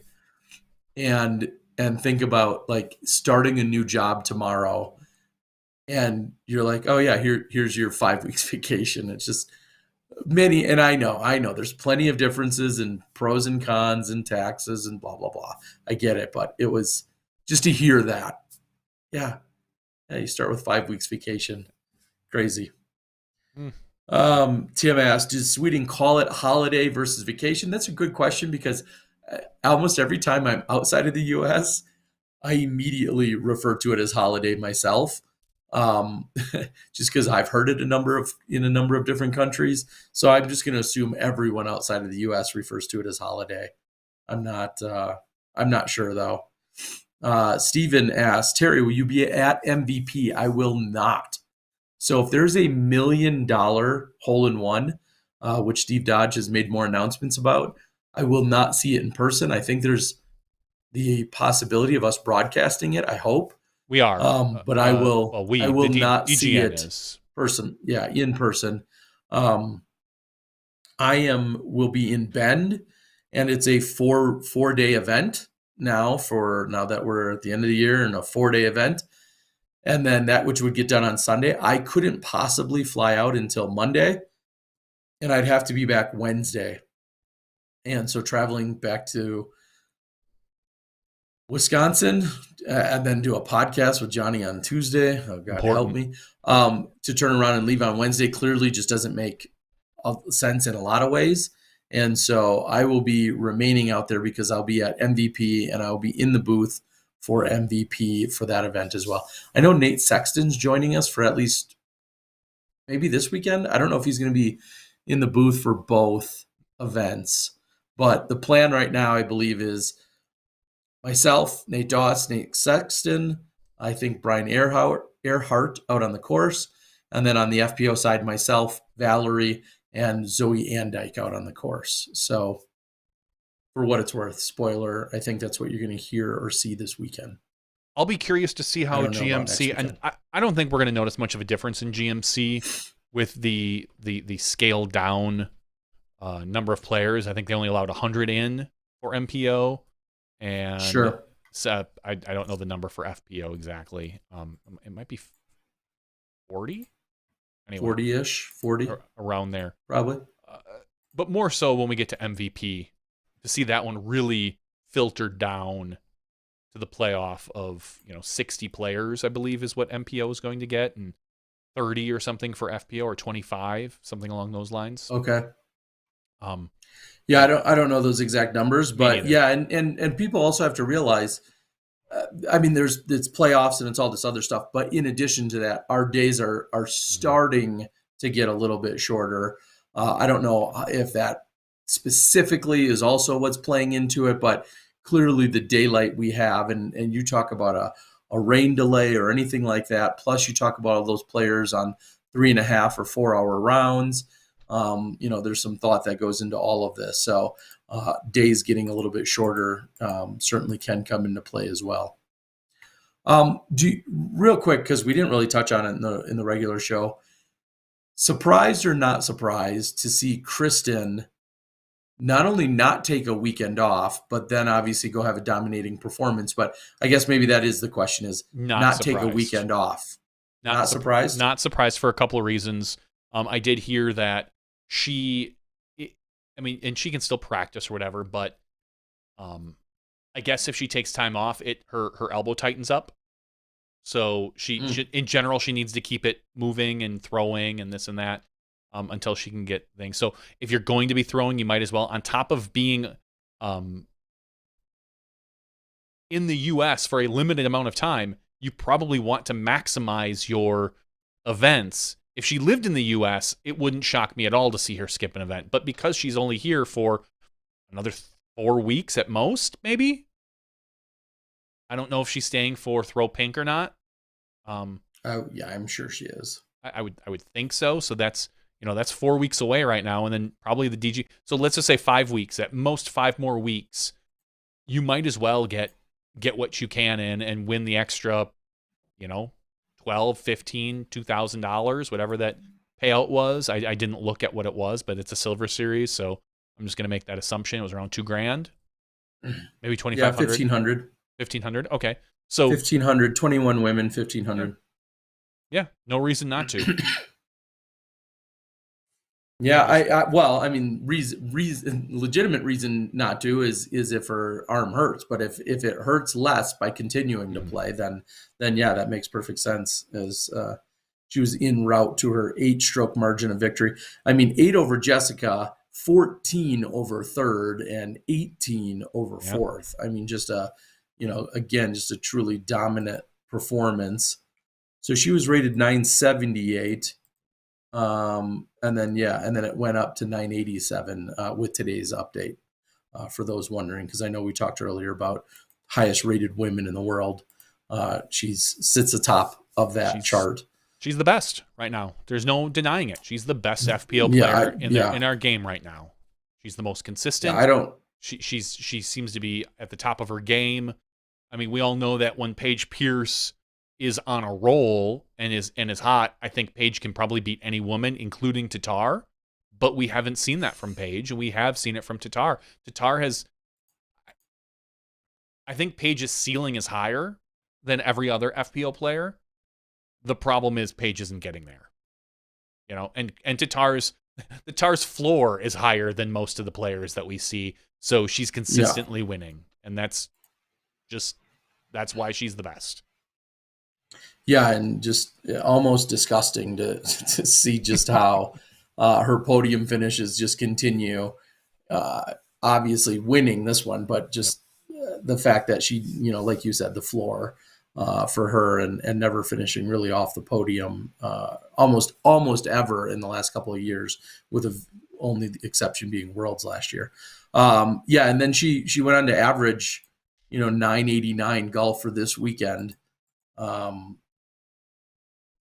So impressive. Dust disagrees with you, saying that Kristen has a more complete game. She is more accurate and has a forehand that Paige doesn't have. Sure. Saying that Paige has a forehand. It's just Paige rarely uses it. She usually uses it for approach shots. She doesn't use it off the tee much. She prefers a turnover shot. And again, I think I'm still going to disagree. I think Paige, again, I think she's a better. And again, when we're talking Paige's ceiling, I think is higher than Tatar's ceiling, because she throws further. She putts from further distances out better than Tatar does. Now you put Tatar at 45 feet and in, she's probably more consistent than Paige. But you put someone at 60 feet, I'm probably taking Paige. If you give them each 10 putts, Paige is more than likely going to get it in, because she's just got a more powerful and snap putt than Tatar does. But as I said, Tatar is just unstoppable right now. There's no denying it. So, and we'll see how the rest of the season plays out. Tatar could continue to just cruise on, or as we see at GMC, I think Paige has won like 4 GMCs, 5 GMCs. I don't know, a ton of them. She's won a ton of them. Yeah, not that. Yeah. Well, for a little while, Kat owned that event. And I think Paige in the early goings. Paige has owned it recently, kind of like how Ricky owned. I think it was Ricky and Kat early on, and now Paige has run wild with it. And it won't shock me to see Paige win. It won't shock me to see Tatar win. Honestly, either one, I think they're very much at the top of the field. I mean, I can't even. I'll take that back. Right now, at this exact moment, I don't even know if I could say Paige is at the top of the field. It feels like it's Tatar and then Owen Scoggins. It's just the way Owen's playing. So we'll see. Yeah, well, yeah. I mean, Brewster will, have to be some of her moving ground, because you would think she won't be making up a lot of strokes out in the Fox Run Meadows. But then again, she's proving. I mean, there's, look at Worlds this last year. Not a place you'd expect to see Owen thrive, and even injured, she was very much still, in the conversation for a while. Speaking of Worlds, Ray had asked, Terry, what are your thoughts on Paul saying he wants to see Kenny more present and prominent in the game overall? Paul explained this in another interview, but go ahead. Mm-hmm. And what? Well, I was going to say, what did he say? He more or less said that it feels like Kenny kind of pops up around Worlds every year, and there's there's usually a lot of talk about Kenny when it comes to Worlds and his 12. And that Paul would just like to see him around more, like we see a lot of other sports champions hang around the game. Old NBA champions like Jordan and Wilt, and all those guys that are still around the sport. In baseball, we see guys that move into either media or management, and just Kenny's not there. He's nowhere to be found in the sport. And Paul thinks that if you're going to chime in your opinions, especially about, when who's the best player and this and that, and Kenny always likes to throw that stuff out there, that you should be around more often. Like, don't just show up for 1 or 2 days a year. Be around is what I think Paul really wants to see Kenny do. So I believe that is more along the lines of what Paul was saying. Yeah, and I can understand that sentiment. If Kenny was, I think that'd be cool. I think that'd be great to see him. I also feel like we are, and clearly Kenny could get to these events if he wanted to, but when I see comparisons to other, you know, Hall of Famers and previous superstars of major sports, it's still not quite the same. Of course, you know, if Brett Favre wants to go to a game, not only is the red carpet, yeah, okay, I think there's some recent news of him, but anyway, but not only is the red carpet rolled out for him, and even if it wasn't, Brett Favre, you know, is a multimillionaire that's going and doing whatever he wants. And disc golf, even our legends of our game, aren't necessarily always like, well, hey, yeah, no big deal. I'm going to go take off for a week and I'm going to go watch this. And, you know, is it a little bit of a sad reality? Yeah, maybe. And I think it's going to change in the future, of course. But, and as others have pointed out, Kenny's got a small child who's, I think, probably somewhere in the 6, 7, 8-year-old range. About that. And, you know, is been very actively focused on being a very active parent and father. I think Kenny, so. His schedule is just not the same as what maybe some people think. Kenny's not just sitting around, you know, smoking a cigar 7 days a week, you know, staring out, you know, on his rocker, staring out his back porch with nothing to do. So, but would it be cool to see him show up? Of course it would be. I think Kenny has some issues with how he wasn't around as much for his son, because he was touring and playing a lot. And so he's trying to, I don't say make up for it, but he's just being a better dad. Now, what I will say about Kenny is people are saying, well, yeah, he's welcome. No one's not welcome. Yeah. If Kenny wanted to be involved in the sport, he knows he has people he can talk to. He has everyone's number. He could be in any commentary booth practically tomorrow. For sure. If he wanted to. Yeah. So it's not that anyone's keeping him out. You know, he could easily call Jeff Spring. He could call anyone at Innova and be involved at USDGC. They would pay him. You know, he would make some money. The question is that money worth it to him to take that time off? You know, he could be a sideline reporter for Worlds or anything. He could take Terry's job. Bye, Terry. Yep. There's a lot of things that Kenny could be involved with, and he chooses not to be.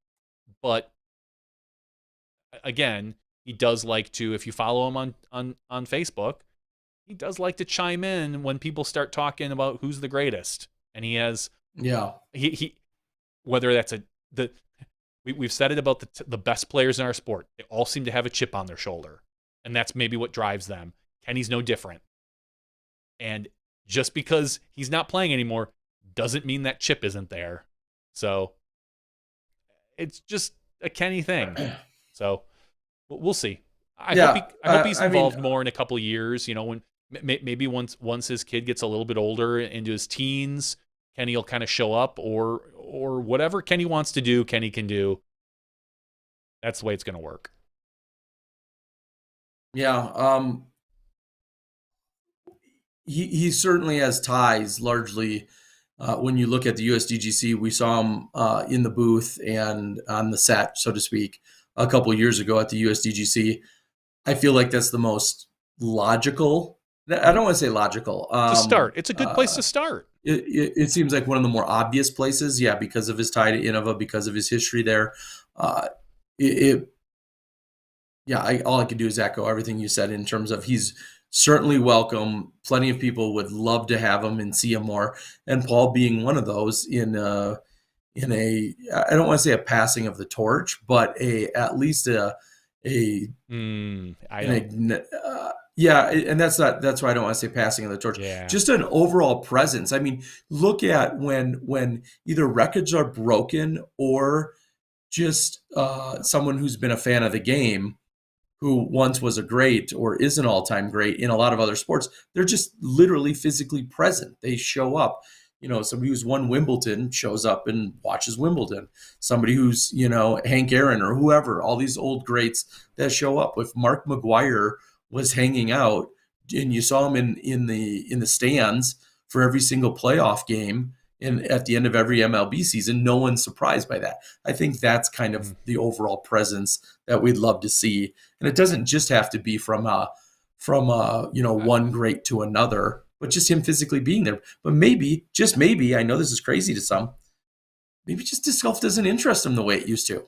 Yeah. For a bunch of reasons. He doesn't owe it to us or to the sport to be there if it doesn't interest him. There's plenty of players that have moved on. I mean, you could say the same right about Ron Russell.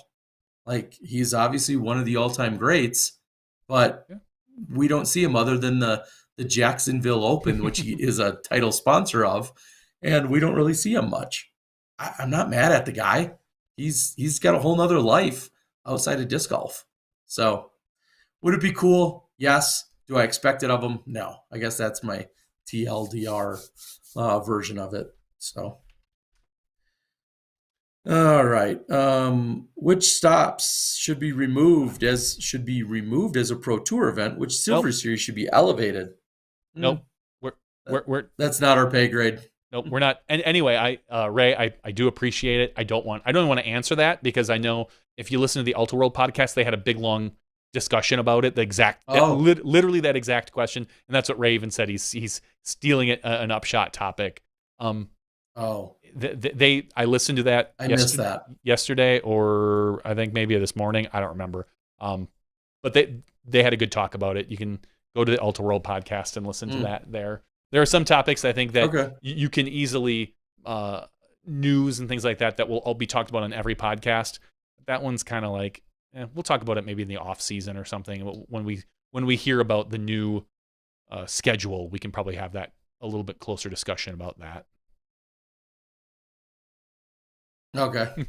No, Ray, we're not offended by it. Just in general, it's funny. All right. Is there anything else that's of note that's been going on? That's yes. Okay. I'm going to pull the Terry Miller and do a selfless plug here. If you're a fan of fantasy disc golf gambling, or even supporting a great foundation like the Paul Macbeth Foundation, by all means, please go to Skip Ace, and for $10 you have a chance to win Paul Macbeth's USDGC Players Package, his 2022 one. Because the guy last year, Steve Matthews, I think I looked him up. He won the 2021, and I bet that's pretty awesome after Paul's win.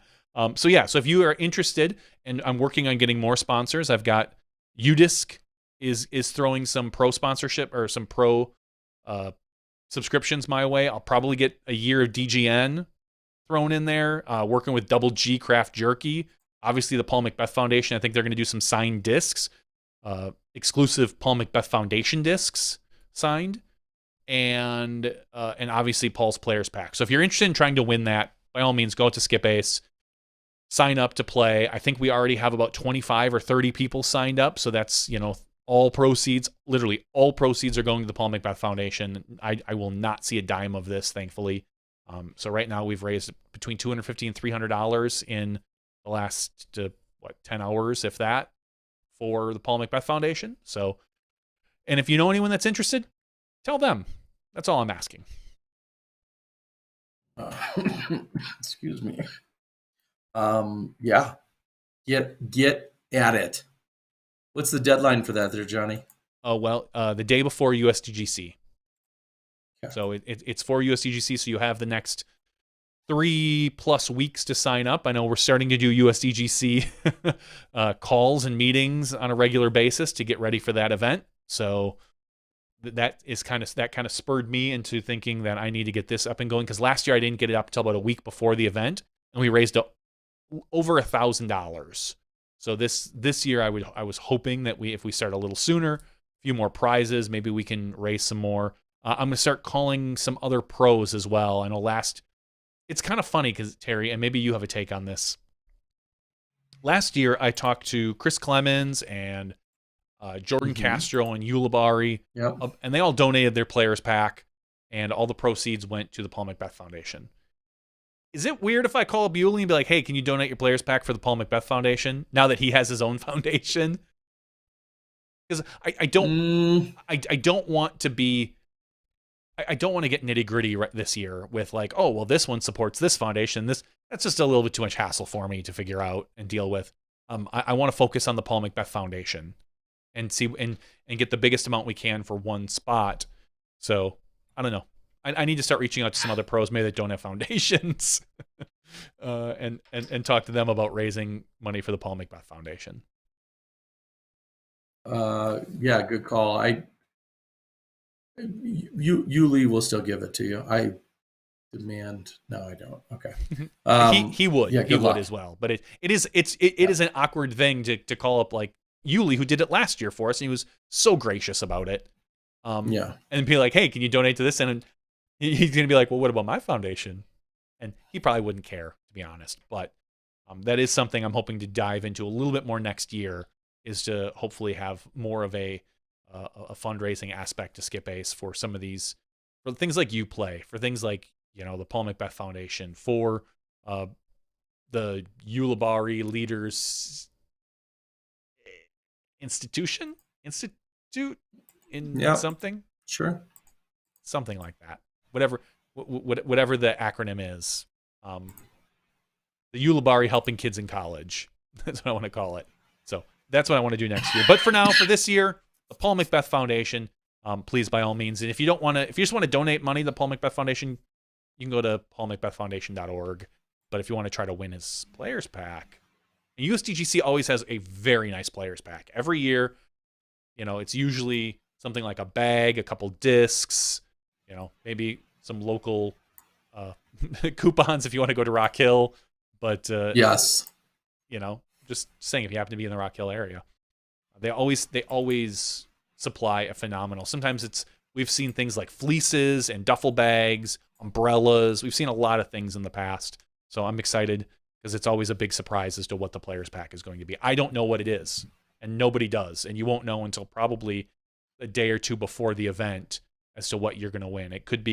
It's almost certainly over $100 to $150 worth of merchandise. Yeah, minimum. Yeah.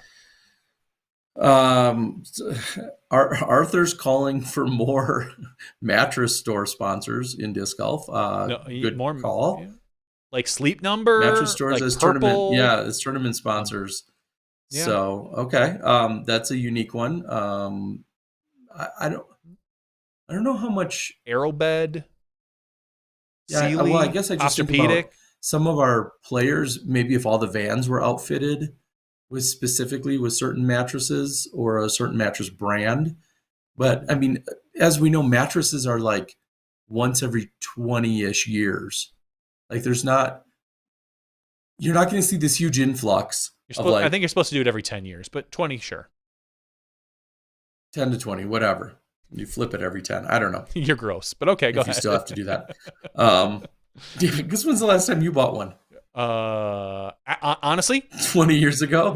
No. This year we had one. We got a new mattress. When you moved, yeah, because you moved. Because we did move, and before that it was like 13 years. I think we had ours because we got one. You wouldn't have bought a new one.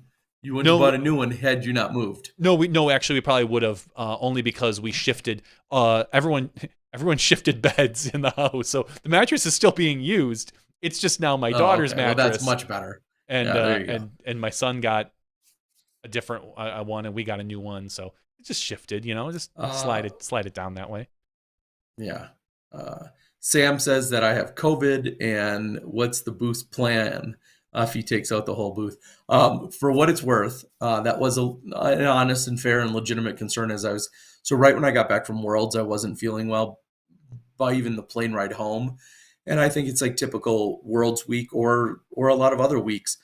I run myself pretty ragged during Worlds week. And then you're talking about not only walking, the course couple rounds, whatever, 100-degree days, but then you go almost run to air conditioning at a hotel that probably doesn't do a real good job of filtering their filters or cleaning their filters. And so at night you're in 60-something degree temps. And then during the day you're in 100-degree temps. All of that, plus then having long days and short nights, if that's a thing.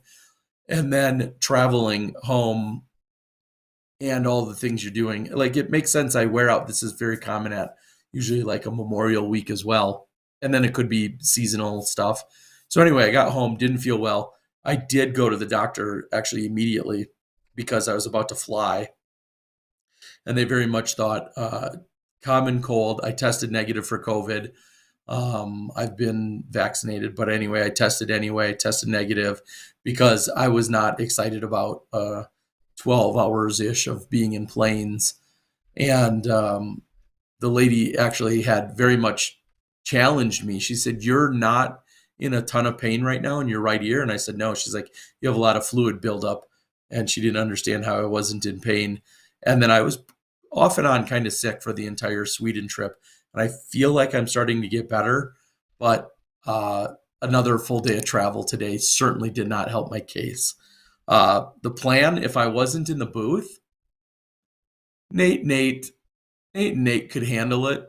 Yeah, they could handle it. And then if I wasn't there with Val, I would assume Nate Doss would step in, old school, Or Sexton. to a la a few years ago, or Sexton could play host, and I'm sure they'd find a way to make it work. So, well, let's not think of any of those things. Tomorrow I'm going to be magically healed as I'm holding back my coughing. Never Ray, go bowling on the same day you just get off an airplane. Big mistake when I was in a league. This is going to sound dumb, but why? Never go bowling? Is that a germ thing? Is that maybe bowling alleys are contagious. You're renting shoes. You're sticking fingers into dark Yeah, but holes if you're that serious you don't know enough to be in league, you should be you probably bringing have your own balls ball. Yeah. and shoes. Bring Bring your own balls. Bring your own balls. That's the Smashbox motto. Mm-hmm. Ray asks, what's the next big thing for DGN? Like in the broadcast? I don't know, Terry. What do you want to see? People ask me a lot because I tend to push buttons behind the scenes. But what do you think DGN... I had a really good idea the other day. No, you didn't. No, I really did. I was like, if we're gonna get like up it again and get a little bit pickier and get a little bit more, there was something I had that was very insightful, and it's very much a wish list item, and I don't remember what it is now.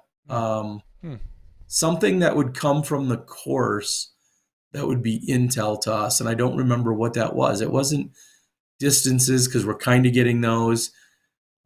Ian does ask for the research on discs and pictures of where the discs are on the fairway. I know that's a popular one that people always want to see. No, there was something really. You just need a dedicated person. Yeah, there was something specific. I'm like, hey, if we're really, really gonna get picky, or up it and have a wish list. It was something I thought about during doing post production this weekend while I was out on the course in Sweden. I thought, this would be great to have. I don't remember what it was though. Drones inside the commentary booth. Yeah, that sounds like a really good. Maybe. Wait. Do they want Terry? You know we have drones now, right? Look at this. Drone in the booth. I don't have you on my screen. Right here. Hey, look at that. Yeah, that's exactly what we need. I've got the new camera, and I took the old camera and just kind of stuffed it away in case I needed it in an emergency, and it's hanging on the ceiling on one of the pipes, so it's just like an overview of us. I'll probably unplug it later. So, my opinion, what's the next big thing for DGN? I really like the featured holes broadcast stuff because it adds a lot of cost, because you're talking at least 2 to 3 people for cameras, and then another 2 to 3 people in control room. But it's really nice to have that extra footage if you want it of those players on those holes. I think that would be the way things are moving. That's kind of going to maybe be the next big thing that we're going to do, is those featured broadcasts. Other than that, I don't know what the plan is for the future of the DGN. I don't know what they're thinking, what they want to move forward with. If they have thoughts as far as like, well, we'd really love this. I don't know. Excuse me. It's gonna drive me crazy. I'll think of it like tomorrow. What bright idea I had as a wish. It was a wish list. Like, not I know that it's not necessarily easily implementable. Is that a word? Implemented? Yeah. Implementable? Is that a word? Clearly we should talk about here's a question for you, Terry. A general concept. We've seen a very I don't say big trend, but a prolific trend. That's even not the right word. Hole 18 tends to almost always be like the crazy hard hole of the course. Do you think that's going to be the continuation? Do you feel like 18 has to be a spot where a stroke can be exchanged? And that can happen on any hole, but where there's a better chance than not for score separation. Like, you wouldn't have, we'll just say, hole, I'm trying to think, like, hole, I'm trying to think of a good hole. A routine, one that's good or bad? Like a decent routine hole where the scoring average we'll say like a 2.8 or a 2.9 on hole 18, where most people are getting threes and then the occasional two, or most people are getting twos, a gotta get deuce. I don't know. It seems like lately everyone's leaning towards these hole 18s that are very difficult, that everybody wants to see a stroke, a good chance of a stroke swing on hole 18, as opposed to just a walk-in, like, okay, there's not a good chance so-and-so is going to lose a stroke here on 18. Do you see that as changing, or do you think that's needed?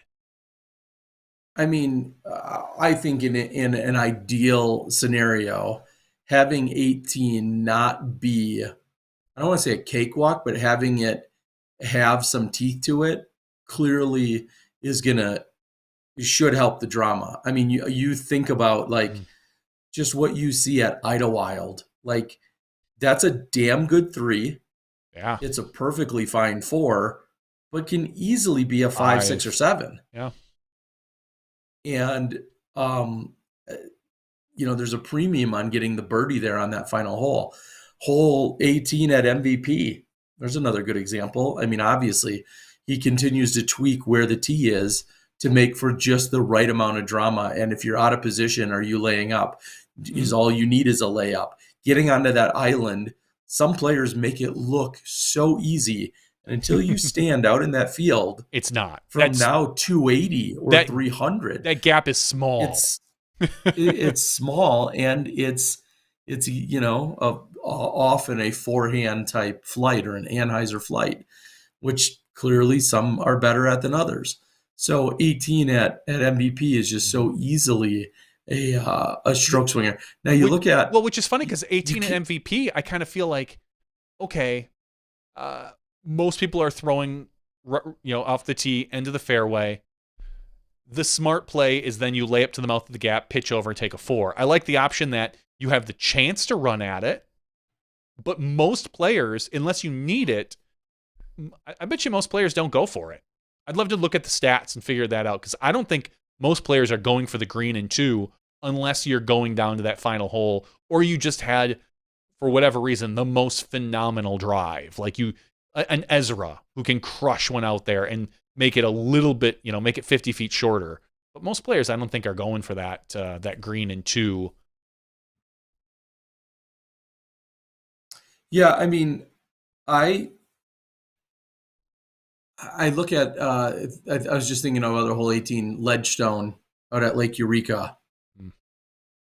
A 3's a good score. It's a birdie, obviously. 4s feel like you should be able to get a 4 all day. Yeah. A 5 or 6 or something could happen, depending on how aggressive you want to be. I mean, obviously, there can be scoring on literally every hole. Of course, you said, we get that. But you're right. Ledgestone, where does it really ratchet? Where does it really turn up? Like, look at 18 at Fox Run Meadows, where the tournament will end this weekend. Yeah. We see people throw OB. There's something to be said about that shot. Wait, which one is the Fox, idea of going for an eagle? Which one is 18 on the Fox one where Run? Barsby and Page both ended worlds with the with the left road, side, road to the left with the road, right side OB. I mean, that's Fox Run. I was in my head, no matter what I do, I think I said this last week, I cannot get Fox Run and Brewster straight in my head forever. It'll never work. Really, because they're so polar opposite, and yet the names are like Meadows. Yeah. For the wide open course. Correct. But everyone calls it Fox Run and Brewster. I couldn't tell you which one was which.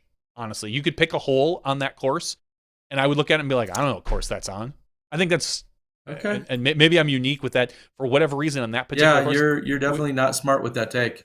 No, I'm not saying I am. I just those two courses, like just to me, I'm like I can't rack them through my brain. Yeah, very completely different in almost every possible way. In a lot of ways, I know. I've watched that tournament for 7 years now. Mm-hmm. So, of course, 18, I think as a designer, you're trying to make 18, just in general, whether you're on the Pro Tour or not, you're trying to make 18 something that has a little teeth to it and drama as you're trying to close out. I mean, think about it. Right now, there's not a hole 18 that I can think of on tour that's like, oh yeah, that's just an obvious birdie with no danger. It doesn't even exist.